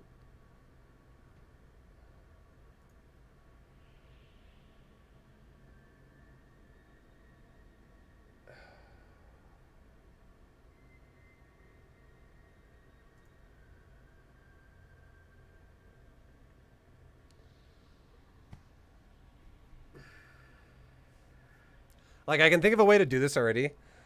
Let's just use a different app. Do you have like Facebook or something? Do you want to do Facebook? Do you have Um, Facebook? I probably have Facebook. Like, Okay, let's just make this work in a really easy way. What's gonna happen is this is the easiest way it could happen. Okay, I am gonna join a call with you on my other computer, with you personally, like what we're talking like right now. However, sure. the audio of you is gonna be gone because you can't talk on both. Like when you're on one, it won't pick up the other because you won't be able to. Yeah. You're not gonna be able to talk if you're on your PC. So, and I'll probably be doing most of the talking anyways, and I'll try to preface everything you say to make sure you know what the fuck is being talked about when you rewatch this. So, like, if you're like, well, what do I do against that? I'll be like, so when you're fighting that, you should, and then I'll preface it.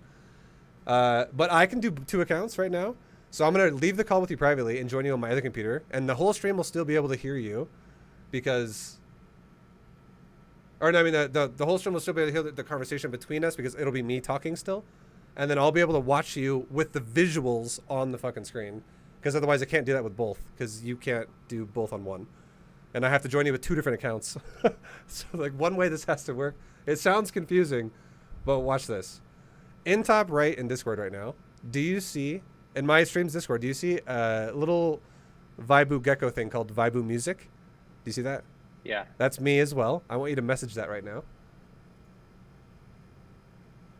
And then we'll do a private call on that, and then I'll talk to you on, and I'll be able to hear you personally myself there. It's just the stream won't pick you up anymore because it's not being recorded. That's a different computer. And then I'll actually go into the channel to watch your private stream on Discord, and I can get your visual through the other source. Okay, I see you talking to me. So, yo. All right, so I'm going to leave this call with you. I'll join you in like 2 seconds really fast again, okay?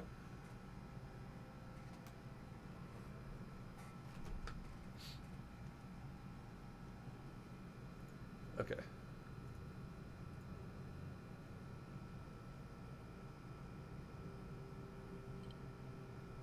And then I'm going to join this. And then I need him to share a video for me so I can actually fucking see. Okay. Complicated stuff, guys. Sorry.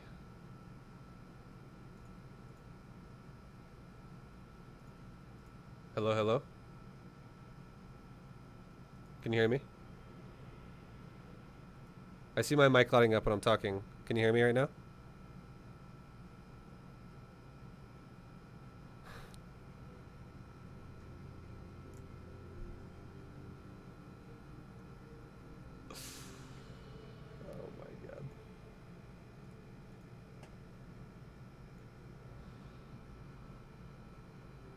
Hello.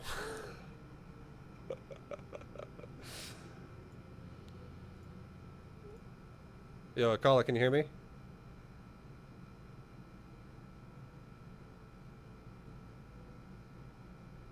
Yeah, we should just like do a different program, I guess. The problem is, guys, is like every time he, I don't know what, I don't know. It's whatever. Can you hear me, Akala? If I'm gonna give up on this in probably like 10 seconds if you can't hear me.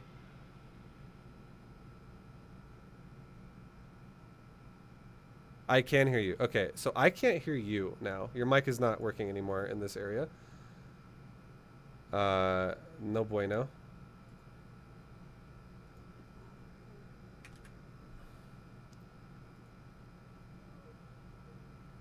And yeah, it's okay. It's okay. It's all good. So now I'm watching your stream on StarCraft, and I can now watch this live on the stream. So now, Akala, what I need you to do is I need you to stream StarCraft 2. Because right now I see your Discord. Or I see you on the launcher of StarCraft 2. I can see your desktop, essentially, and you're rolling your mouse up and down. Just load up StarCraft 2. Play a game, and I will coach you through this bad boy real good. And it's okay. I don't need answers from you. Just focus. I need you to focus is all I need you to do.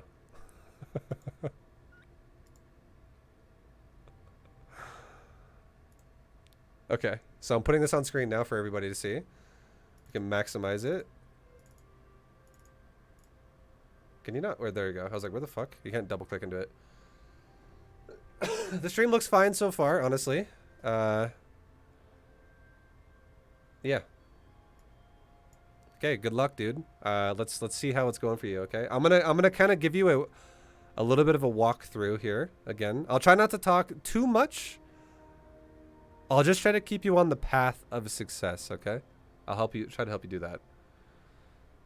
And hopefully I'm not too distracting for you. See what you got. You're playing against a... Dun, dun, dun, dun, dun, dun, dun. It's still loading. Your game crashed. Your game is crashing. There we go. Protoss versus Terran. Okay, so good. This is another PvT. I actually wanted you to get a Terran, honestly, because we just talked about Terran. Is this super laggy or what? Oh, fuck, dude. Okay, yeah, this is like... I'm getting like fucking 0.5 FPS here.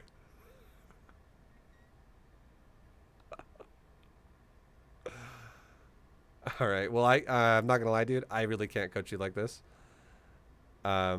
This looks like absolute shit. I'm getting an update about once every 7 seconds, and it's for a millisecond, and then the screen clips to something new, and then it goes to about 6 seconds later and does something again. Yeah, this is what I was afraid might happen. I think your computer is honestly not good enough to handle this.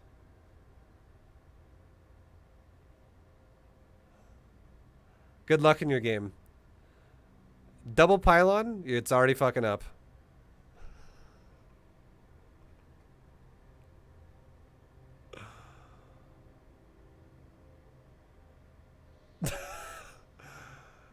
Alright, it's up to you. I don't know.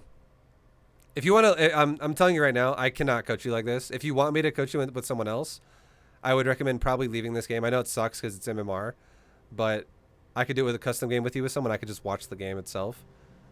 But if you want to play this game out, that's fine. I honestly can't help you at this point. It's unwatchable on my side. Okay. All right, so I'm gonna switch back now. I'm gonna switch back to my other PC because it's now we're not gonna do the Discord thing anymore. I was afraid of that happening, honestly. I was like, it might be really shitty because if your computer's not super up to date, it's gonna fucking suck. And that's kind of what happened right there. All right, I'll join you on the call again on my actual account of Discord. Okay, I'll be back in 1 second. Okay,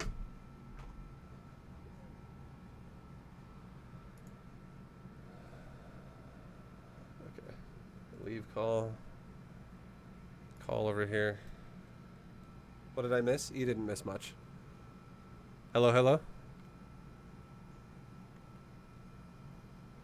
Hello? Yo. Yeah, that was Yeah, really yeah, bad. I couldn't watch that. yeah, yeah. You'll It's see like, in the VOD if you watch that again, you'll be like, holy fuck, yeah, there's no way this was watchable. yeah, and then I don't know, I was trying to listen to you, and I can't hear anything from the game, and then then I just made the second pylon, and I was like, this is fucked. Like what it looked like for me. Imagine closing your eyes and then opening your eyes and then closing. Like imagine if like opening your eyes and closing your eyes is only for like half a second, and that's how it looked like for me to watch that. It was like I would see the screen change to something else about once every 7 seconds, and it would just be like a snippet, and I couldn't even see what you were doing like the entire time. It wasn't even like actually watching the game.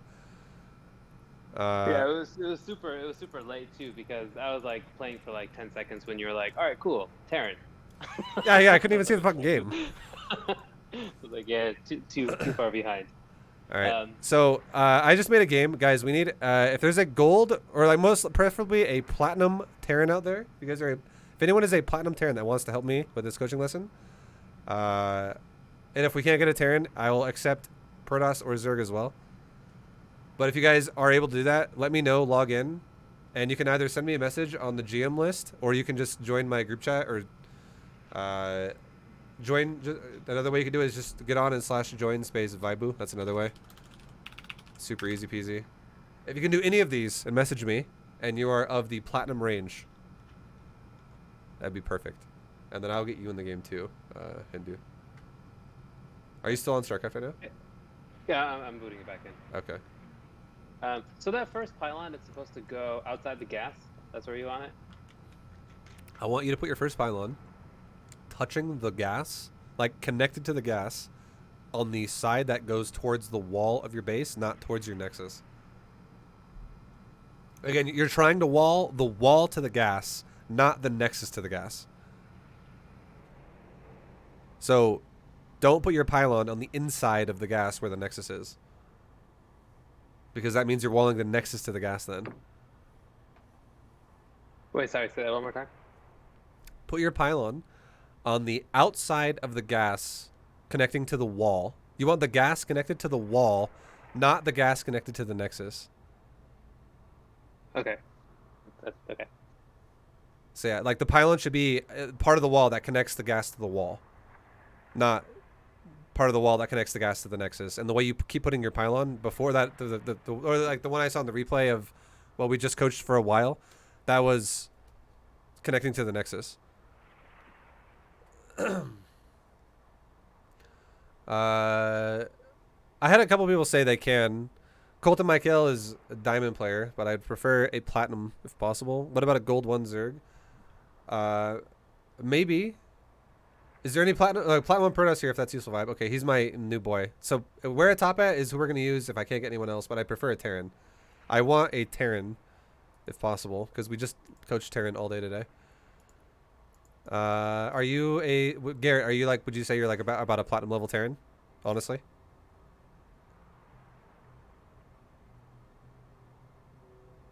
What are you thinking?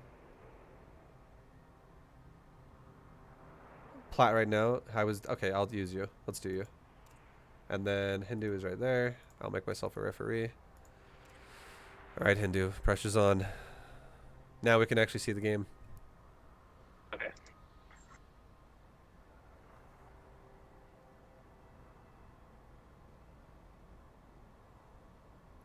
Okay. Are you guys ready? Are you ready? I'm ready. Okay. I'll make sure this guy's ready and we'll go. Garrett is ready. All right, dude. Good luck. Thank you.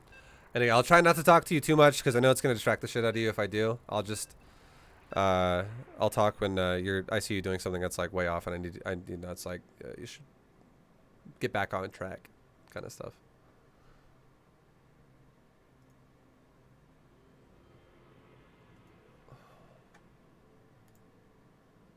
Okay, so I muted myself, so now he can't hear me. Guys, we can actually see the fucking game. Oh my god. Yeah, it's hard because his setup is.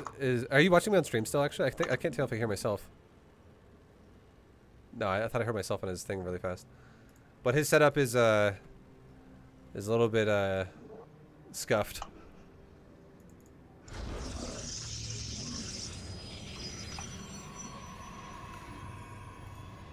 That pylon is almost, it's barely not incorrect. You can be a little bit more liberal about putting it closer to the wall. It's totally fine. Like, yeah, but if you put the gateway between, no, okay, so that's incorrect now. That's wrong? Yeah, there's a gap on the right side of the gate. I thought you were going to put the gateway on the right side of the pylon to connect it to the wall there. You can use the pylon and the gate together as the wall. It doesn't have to just be the gate. Okay. I was gonna fit. Okay, that's fine. You can still make it a wall, by the way, if you put the core in the opening of under the gateway that connects to the wall. It's just going to be a very Right. Yeah. interesting My thought looking was wall. to, yeah, like complete it with the cyber. Sure.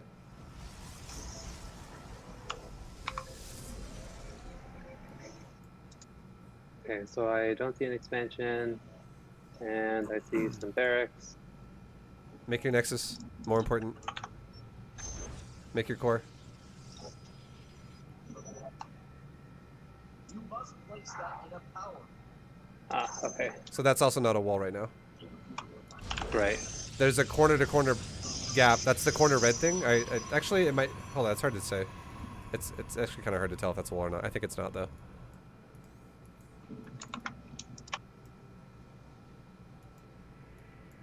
It actually might be. Well, we're about to find out.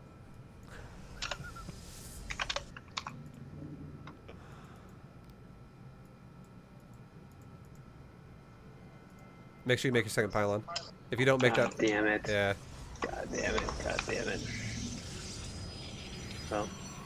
You must construct additional pylons. Don't forget warp gate as well. Fuck this one up too. Well, I'm telling you right now, live coaching is 100 times harder than replay coaching. Like, and you're experiencing it. Chrono boost that stalker. Should I attack this guy? Yeah. Should you, what, sorry, say that one more time? Should I send probes to attack this guy? Yeah. You have to at this point.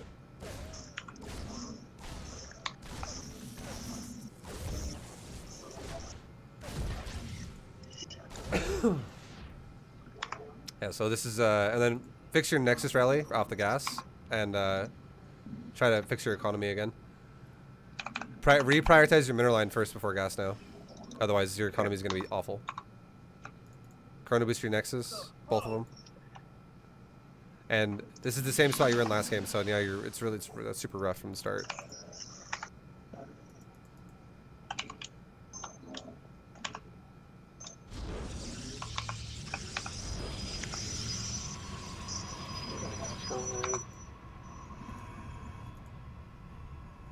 Okay, re-rally your Nexus to your natural, and then fix. There you go. You fix the main, perfect.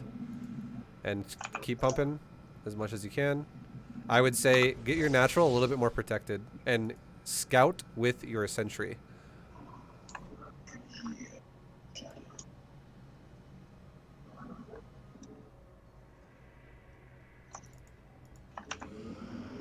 There you go. Good job. Perfect. Always make a phoenix too. I should have prefaced that too. But yeah, always make a phoenix. Complete.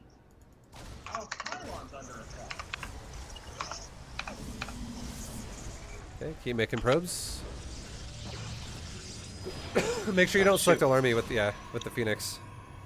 Be really careful about that because you might miss your scout now.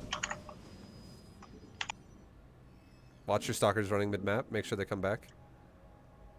Watch your phoenix though. No, I just. Keep making probes.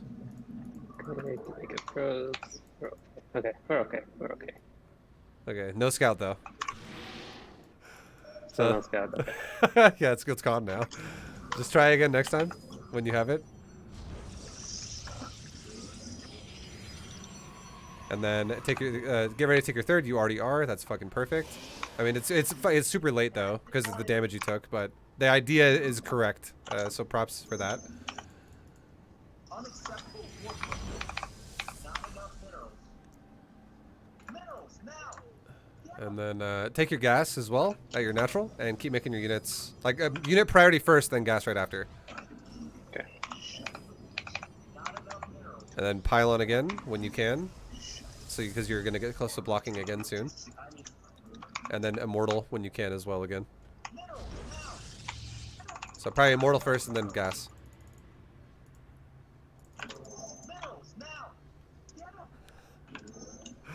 I keep hearing in control. Minerals now, get them. Okay, another pylon. And then keep making units. Scout again. This time, so your first scout should look for tech. Your second scout should look for third base. I want you to check both of his thirds and then go into his base and check for a third in his base.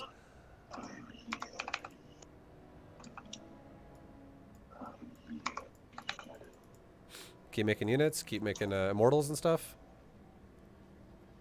Okay, you're under attack right now, so handle it. Be aware though. Be careful about what's happening right now. It's just one liberator, right? And right now your whole army's coming to kill it, and now your third's getting attacked as well.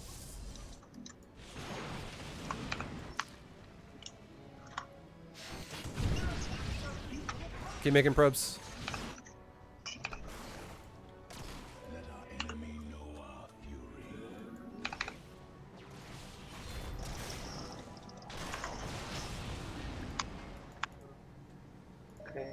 Chrono booster probes too. Whenever someone does this to you, fix it with the chrono ASAP. He just lost units to kill economy, and the units are dead, but your economy also took some damage, so you can fix it super fast if you chrono economy. Take a fourth base as well when you can. And then with that, take more tech. Like, you actually start getting your tech up. Like get your council and your forges with your fourth base. Okay, so there's a widow mine at your fourth, so you gotta clear that out. And then try again. Because your probe died at the middle base.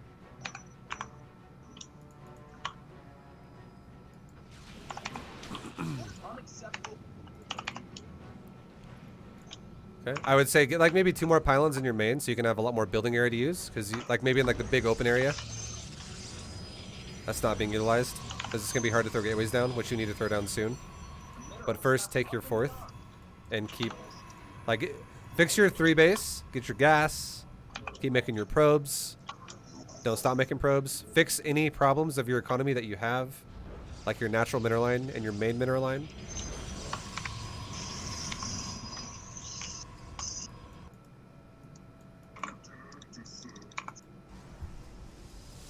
You can also, this guy has already shown you he likes to attack multiple bases, so keep warping in units at other bases. Like, have some of your main, have some of your third. Your main's actually getting attacked right now. And now your third's getting attacked too. So you can move some stuff around here.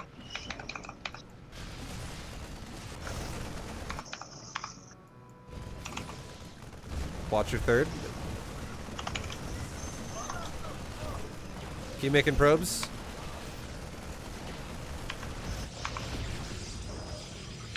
So an easy way to deal with this, honestly, when you're in the middle of defending like this, select all army and defend something, and then green box some units that don't need to go there because it's enough. Like, you already have enough going there. Green box other units and tell them to go the other area. That'd be a really easy way to defend things like this.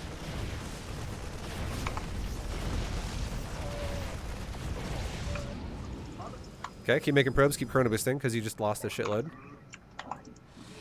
And then throw down your upgrades and your forges, armor and weapons. Throw down your Templar archives as well, when you can.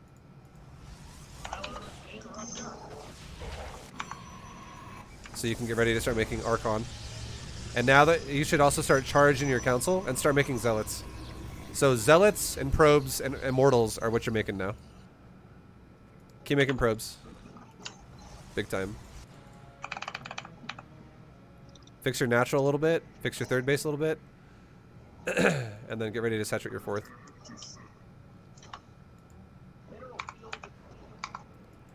Okay, keep making units.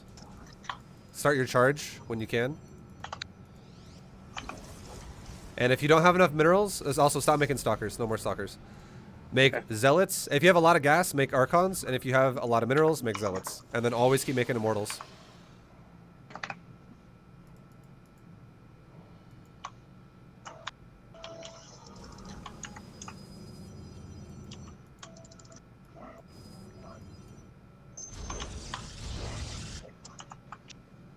And then you can spread your army out as well, because this dude was attacking multiple locations so far this whole game.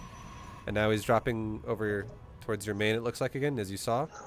But remember what keeps happening every time? Every time this guy does this, what does he do? He hits your third every single time. So select all army, your main right now, and then take like green box half of it and go to your third with it.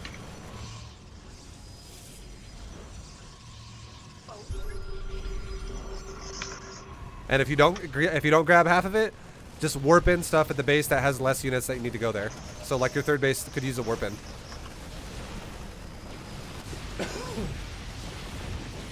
Keep making probes.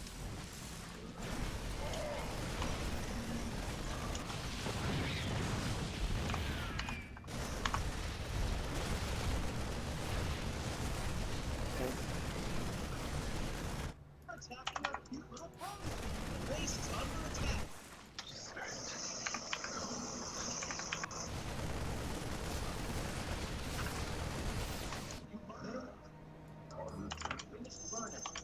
Keep making probes.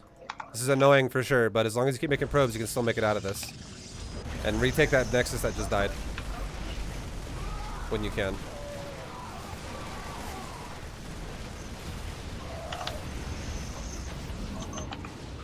And now, get ready.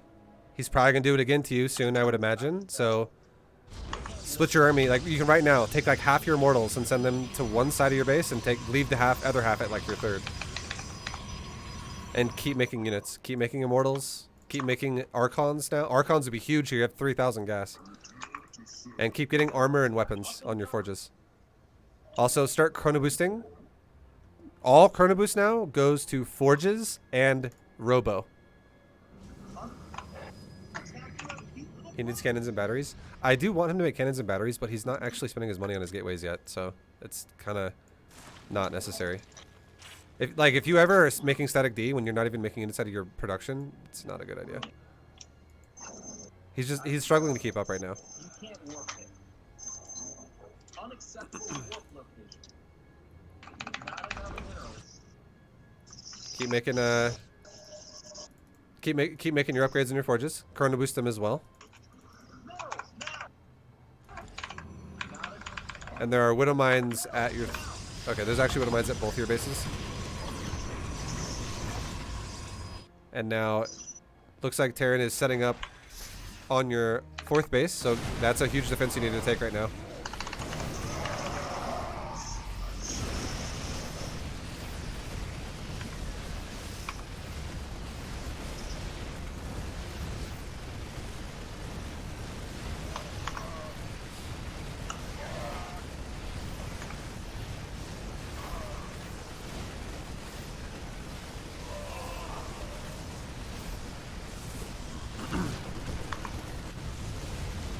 Alright.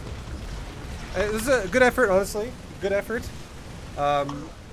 You tell me if you think this sounds like a good idea, okay? Because I think this game is coming to an end now. Yeah. Do you want to see me give you an example of exactly the composition you're going for? And just seeing, and I'll play the exact same dude you just played, and I'll give you an example of what I think you could be able to do in plat. With just like, you know, super clean version of it, essentially? Or would you like to try again? Or you want to talk about this, or what are you feeling? Well, Pylon is being rubbed up. I mean, it's the same shit. Sure. Just talked about, right? Yeah. It's just that there's ways. I feel like if I showed you, like, ways to like defend, because I think one of the biggest problems you have as well is you aren't. It's gonna probably take you a while. It's experience, but also, like, whenever you get attacked in multiple spots, you fall apart. So, Right. I could walk you through an easy to do game plan about defending multiprong. Sure. Yeah. I feel like it might. I don't know. I'm trying to, because like what I'm saying to you is what I'm going to show you, but it might be easier to see it from me doing it because it'll be a lot less chaotic than me telling you to do it. Right. And you're like, fuck, he's everywhere. Yeah, yeah, 'cause that would be, yeah, I think that'd be great. That would be something I can watch and study and try to All right. strive for. Okay, so I'm going to do exactly what you just did. I'm going to do the same composition, same beta GM stuff, and I'm just going to do what I'm recommending you to do, and I'll walk you through it as I do it. Okay, where are you? There you are.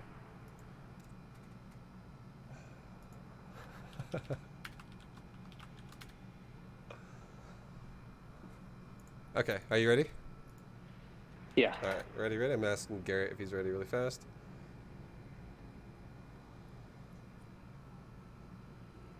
Okay, he's ready. All right. Plat 1. Yeah, he said he's plat. He's like been diamond before, but he's plat right now. That's what he said. It's very intense. It's just one of those things that the game will feel intense if you start falling behind, and you did start falling behind right from the beginning because you didn't build a second pylon. And that definitely it hurts, right? Like it just every time that happens, it gets harder and harder and harder. Okay, so I'll show you more or less what I mean by the wall, okay? With what I was referring to, because you can make the pylon and the gateway both part of the wall instead of having them isolated from each other. So you can be like, all right, pylon right there, and now I'll make the gateway south of it, and it'll connect to the wall. Oh, okay. Also, I shouldn't have chrono boosted. I don't know why I just did that. I'm nervous. Oh, are you nervous? No, I shouldn't have chrono boosted. That was stupid. So there goes my gateway. Here comes my gas. Now we can scout him.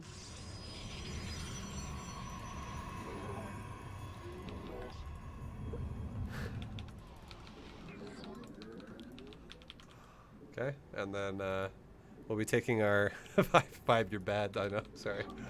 We'll be taking our natural in a minute.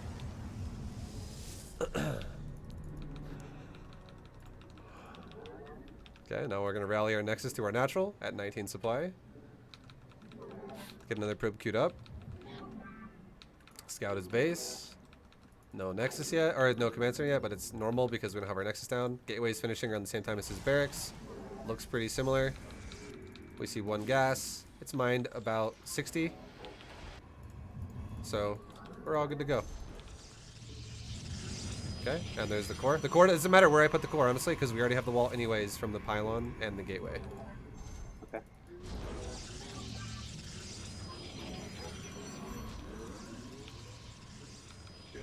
Okay, we can just run away with our probe. It's all good. We don't need to stay.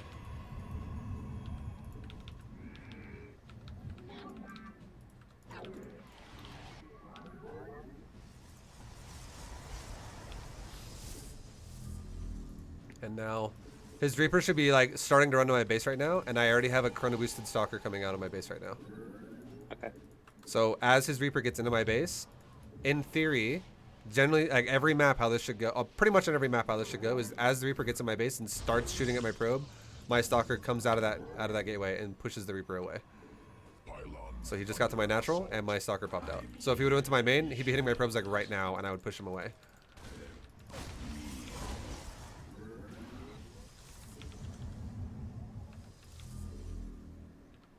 Okay. Chrono boost our nexus. We're chilling. And then we're gonna make our robo and our second gateway. Don't have to be too pretty about how we build it. It's not a big deal. It's not really a big concern right now.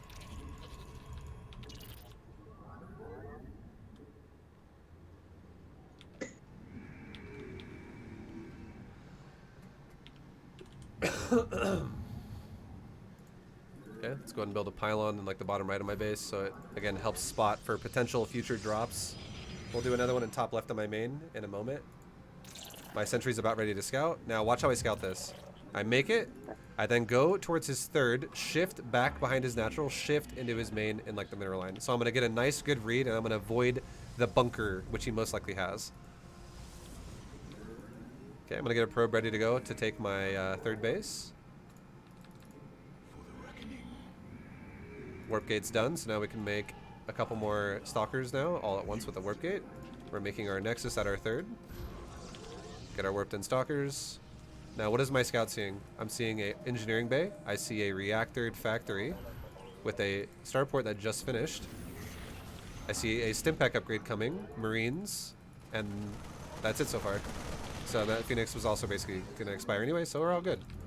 Lots of vision there, lots of information. So if he does drop me, it's not even going to... It's like just now going to be starting soon. Keep chrono boosting our probes. Keep making our stalkers. Start saturating our third base because we're fully saturated on the natural. Notice how I put pylon nets around my base? It makes it way... Like, because he's got a reactor factory, so that's either... It looks like it's either going to be... Or it looked like it was either going to be Hellion or Widowmine stuff. Because that's what you can make out of a reactor factory.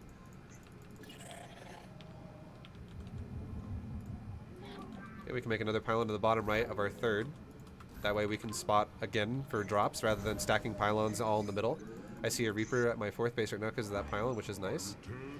Now check this out. Because I have a feeling we saw the potential of what looks like could be aggressive. Let's put some stalkers in front of the natural. And let's put some stalkers in front of my main base in my mineral line. Let's scout them again. This time we're going to do the exact same scout pattern we did before, but we're going to add on another sequence to it, which is we're going to scout the fourth, which could be a third. So we're scouting both potential thirds, essentially. And then, so watch how my Phoenix goes right now. So we're going to scout the potential third, and then another potential third, and then I'm going to repeat the same scout I did the first time. Go behind him into his main, so I don't run through his bio.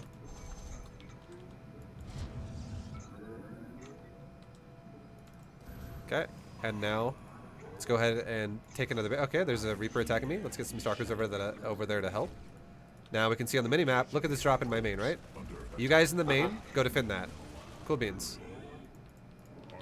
I just told the guys in the main to defend it. I just green boxed them and said, you guys defend. That's all I did. I did not select the army. Because if you play someone with multi-prong tendencies, now see I was at the natural, or at the fourth, let's take the guys in the natural and move forward. It's all I didn't select the army. The guys in the main are still in the main. They're still chilling. And now also think about this. If I'm sending units up to the fourth and I have units in the main, where am I exposed still? I'm exposed in the third because that's the only place, the entrance to my base that's still exposed. So if I warp in stalkers over there, it makes it easy to now defend what could happen at the third. I'm just leaving shit around. And now we have a lot of money. Our money's getting up there, and I now have a fourth base, so now let's get our forges. Let's get our council. Let's get more gateways.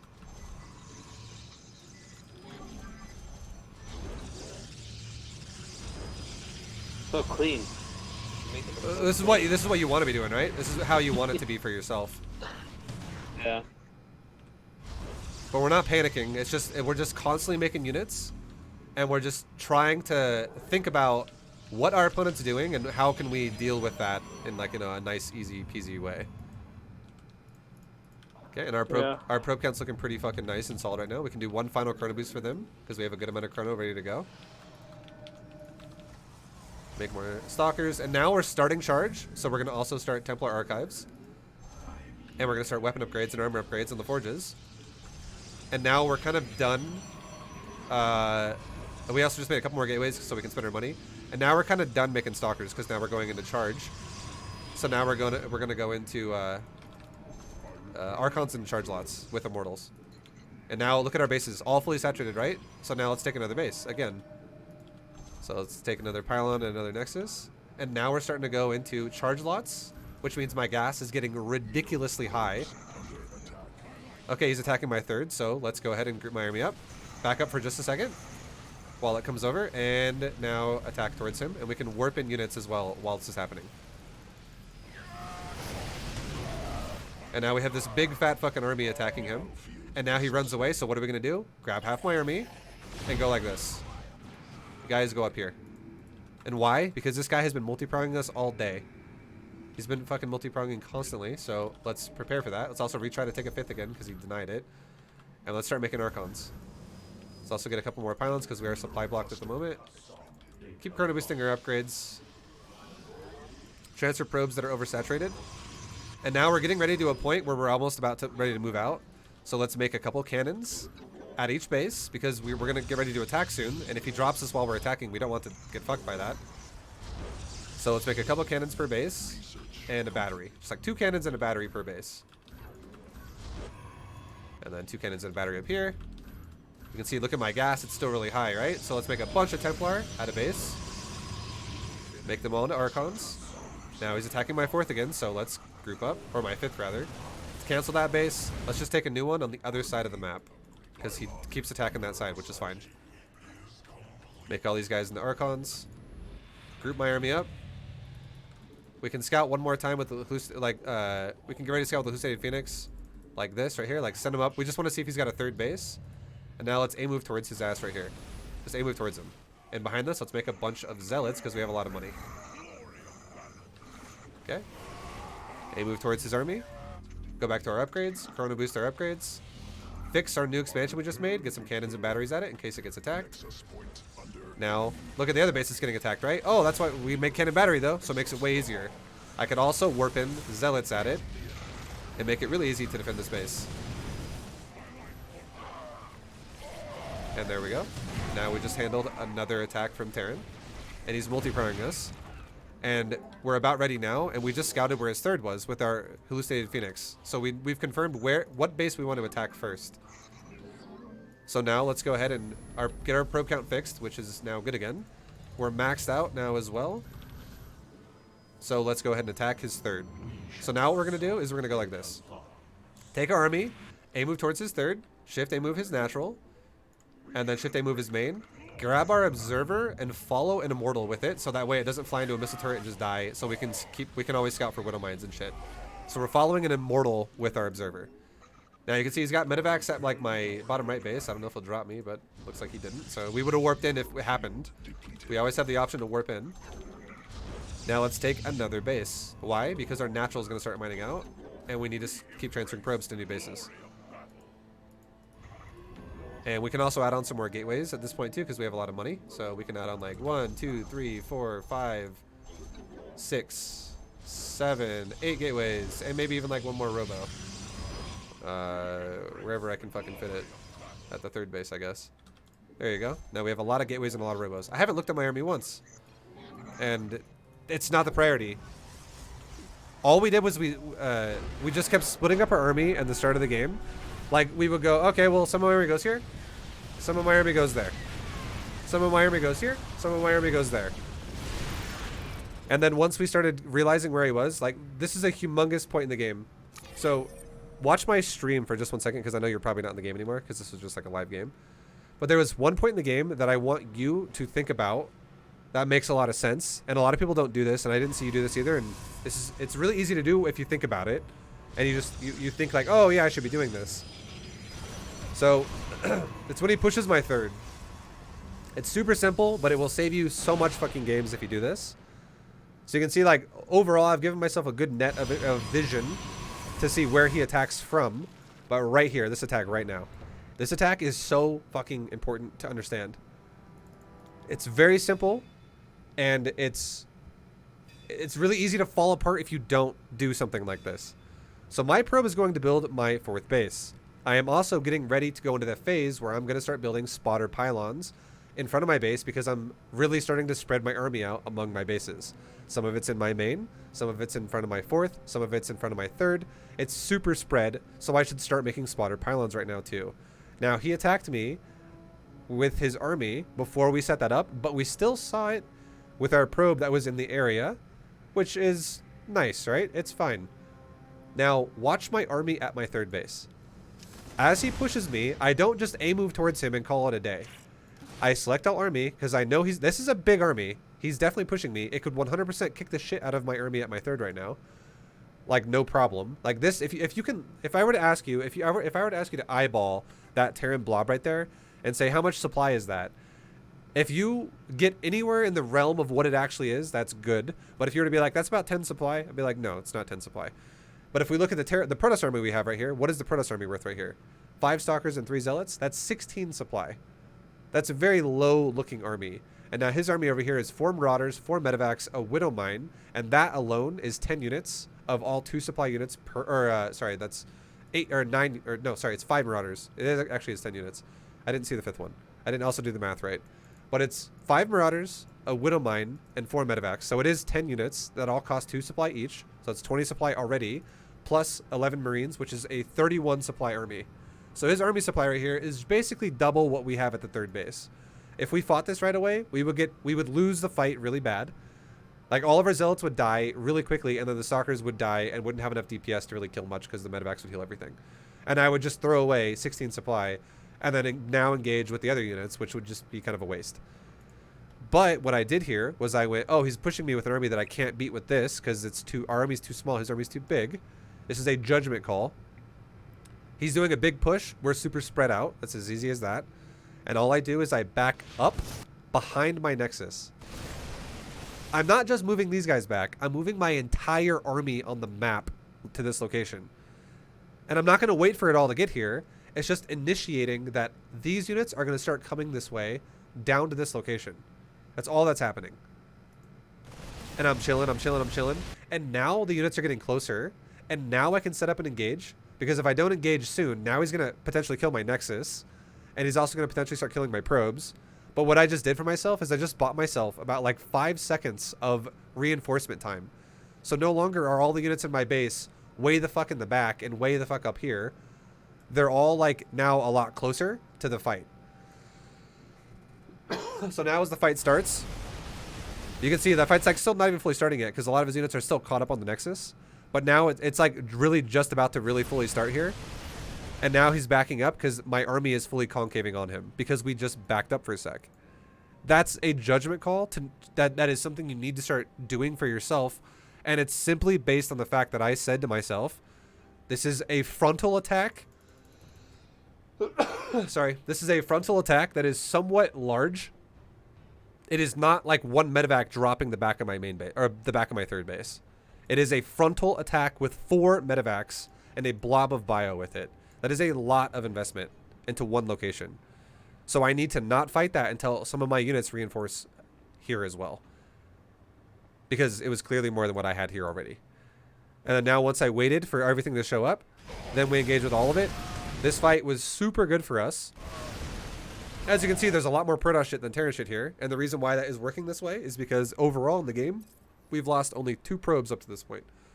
Only 2 probes have died, not like 20 or 30 or some shit like that.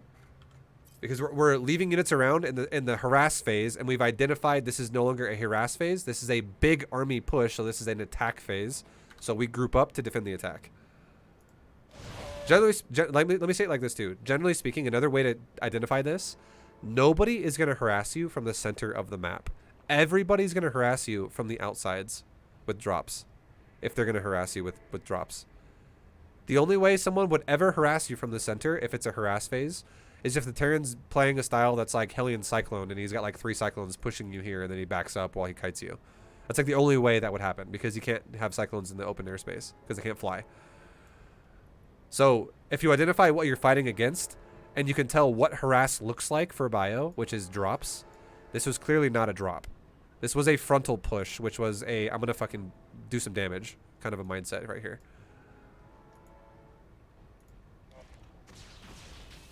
And because we defended that strongly,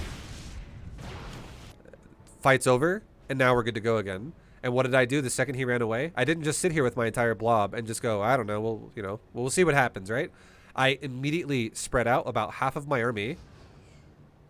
And I was like, okay, you guys reinforce over here. And why did I do that?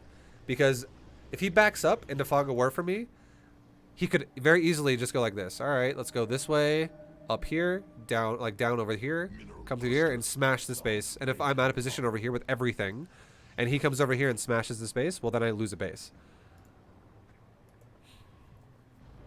So trying to identify the game and where you're at is huge. Like, whether you're getting harassed or whether you're getting attacked.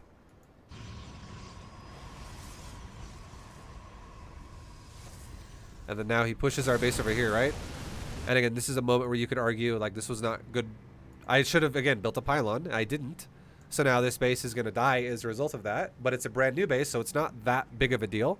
It's not like, oh my god, this is so important right now. Like, it's obviously good for him. Like, any Terra player is going to be happy about denying a Nexus that I'll have to cancel as Protoss. But this is, in the grand scheme of things, this is very acceptable for you as Protoss as well, because as long as you can go, oh, well, okay, well, whoops, didn't build my pylons, so now I have to cancel the Nexus. How about I just immediately replace it on the other side of the map, and I deal with his army now.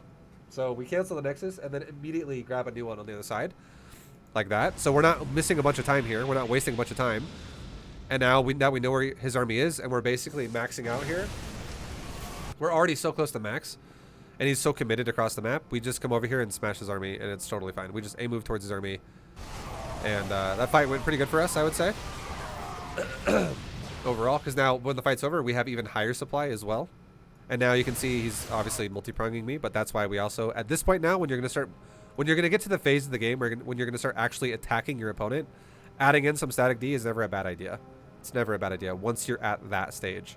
It's not a good idea to add it on really early if you don't really need it, because it just slows down the production of your gateways and your robo otherwise, which is not always what you want to do.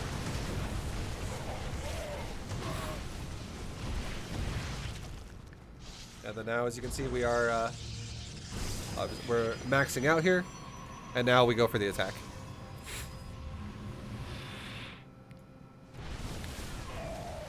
And then, cool beans. So, this game felt super hard for Terran, simply because StarCraft 2 is all about the build-up. It really is. If you have a weak build-up, the game for you is going to feel fucking hard. If you have a strong build-up, the game for you is going to feel easy. And it's going to be the opposite of whatever yours is for your opponent. So if it's hard for me, it's obviously easy for my opponent. And if it's easy for me, it's going to be hard for my opponent. It's just it's how this game is. This game is not like, you can never say in this game, your opener is really good, but then the mid game is also really hard because your opponent is just fucking you over.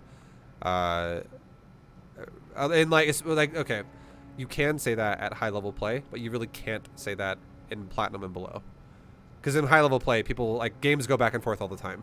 Like, people make mistakes, people do crazy shit, people are really good at the game, they do things that sometimes are unexpected. But in lower level play, it really comes down to, if you have the macro hammer on your side, you just kind of crush your opponent with it every time. So how are you feeling? Does it make sense? Yeah. It's really great to see you do it and see, just setting it up and anticipating things makes a world of a difference. Yeah, it does. That's why scouting is so important. Because as you noticed, the reason why I put the pylons around my base and why I was like already spreading my shit out was because he was opening up with an aggressive looking opener. Like something that was going to drop me or something like that. I was like already thinking, he didn't actually Widowmine drop me, but I was already thinking there's a good chance I might get Widowmine dropped or I might get Hellion dropped, because I didn't actually see a Hellion or a Widowmine, but he had a reactor on the factory. And the starport was also kind of late. So I was like, well, the drops will be coming soon. Not yet, not now, because obviously he didn't rush the starport because he's not done yet. But we saw when the starport was almost done, so we scouted that. That was a nice scout. It informed me as to how early the pressure could happen for harass. And then it was also giving me somewhat of an idea that it could be something from the factory, but we also saw the tech lab on the barracks being upgraded, so it also confirmed that we're playing against bio. So like, it was just like a lot of like knowledge to feel comfortable going into the mid game. Cool. Hell yeah. All right, dude. Yeah, I promise you I played better than what I showed you today. Oh, I 100% believe you, and I think everyone out there can agree that that's not bullshit, because it's way harder to play the game when you're being scrutinized by someone that's talking in your ear and they're distracting. I deal with it every day when I'm reading Twitch chat, and they're like, Vibe, why are you so shitty at StarCraft? I'm like, guys, fucking relax. I'm trying my best. Yeah, life is always harder when somebody's looking over your shoulder. No, it's all good. But you know what they say, you make practice as hard as possible, then the real thing gets easier. So no, 100%, yeah. It's always better to better to do it that way. Yeah, I mean, you're putting in effort. You're only gonna get better, honestly. Yeah. All right, man. Cool. Yeah, this is great, man. Yeah. Vibe. It's a fun Why game. are man. I you mean, so shitty at StarCraft? I've been playing this game for like 6 months, and it's super addicting, super fun. I can't believe this game's like, it's so old, right? This game's like 15 years old or something? 10, 15 years old? Yeah, it's 11. It's 11, it's getting up yeah. there. Oh, yeah, it's crazy. Crazy. Yeah, it's fun. It's fun. Hope whatever they do next is going to be just as fun. Yeah, man. Well, I mean, that is getting good at StarCraft, getting good at just RTS in general is definitely gonna. The genre as a whole, it definitely is really fun, and it's only gonna make you better in the next one you play because a lot of the skill sets you do learn from RTS do carry over from one game to the other. It's like saying it's like an FPS. If you get really good at aiming in one of them, you're probably gonna be pretty good at aiming in all of them. Like, Right. you watch, like, you ever watch like Shroud play anything? He's like a fucking god right off the day one because he's already really good at aiming in other ones that he's played. Yeah. So Yeah. there is definitely a lot of carryover. Cool. Cool. But yeah, but good luck, dude. Keep going, keep pushing, keep striving for it. You'll only get better over time with practice. We're able to get some of our friends in the area. They started playing StarCraft, and we're going to do a little tournament in like a month or two. That's awesome. So I'll let you know how it goes. You gonna win it? You gonna crush? I don't know. They're all a bunch of Asians. A sprinkle of They're Koreans all in a there. bunch of Asians, so So- they got just a bloodline advantage. It's true though. It's like one of our friends, he's Korean, and he's like, oh, I think I played this game once or twice, and he like shows up and he's just like wrecking people. I'm like, dude, what the heck, man? Yeah, they got Like, that I AP, don't they know. got that APM in their hands. It's fucking it's unfair. Yeah. No, So, yeah, I mean, put in the hours. I can Put in the relate. hours. I can relate to it to a degree because when I was younger, when I was back in like elementary, middle school, all of my friends that played StarCraft that were good at it were all Asian as well. They were all like Vietnamese, and one of them was like my best friend. And then all my friends that were white were like the equivalent of like Silver League, and I was like, and then they thought they were way better than they are, but they were not good. Yeah. Yeah, it's true. It's stereotypical, but some stereotypes, they're there for a reason, and they're really fucking good at these games. Hey man, well, do your best, show them up, win as much as you can, and keep practicing so you can make it a reality. Sure. Thanks so much for your time. I very much appreciate it. It's very helpful. I hope the other people on your stream also found it helpful. Yeah, no, it's good. It's like a lot of, I think everybody to an extent appreciates like being able to see things like what you just went through because like most people in leagues have very similar problems. So yeah, no, a lot of people probably got some advice from what we just talked about too. But Cool. have a good rest of your day, man. Thanks. You too. I guess. I mean, these are great. I'm learning so much, so maybe we can just set one up for another month or something. Yeah, I mean, hopefully I'll make some progress between now and then. yeah, I'm So, always let's available. go for it. You can always just like cool. whenever you're ready, just hit me up with an email or something, and Sure. and then yeah, we'll schedule another one. I'm always super easy to talk to about that kind of stuff. Cool. All right, Appreciate it. much love, dude. Take it easy. Okay. All right. See you, bud. All right, see you, man. Bye. All right, guys, that's been a coaching lesson with our boy the Hindu Akala. Thanks for doing it again, man. Much love. This is a double header lesson, the 2-hour blocker. But I hope you guys enjoyed it. I hope you guys found it useful for yourselves, and I will see you guys. And also, shout out to Zerg Barbecue or Garrett for helping us here at the very end of it. We appreciate it, man. Much love. I needed somebody, and you stepped up. Thank you for doing that. So, guys, I'll see you again next time, whatever it might be. Take it easy. Good luck in your own games, and yeah, have a good one. Oh, Bye, guys. Yeah.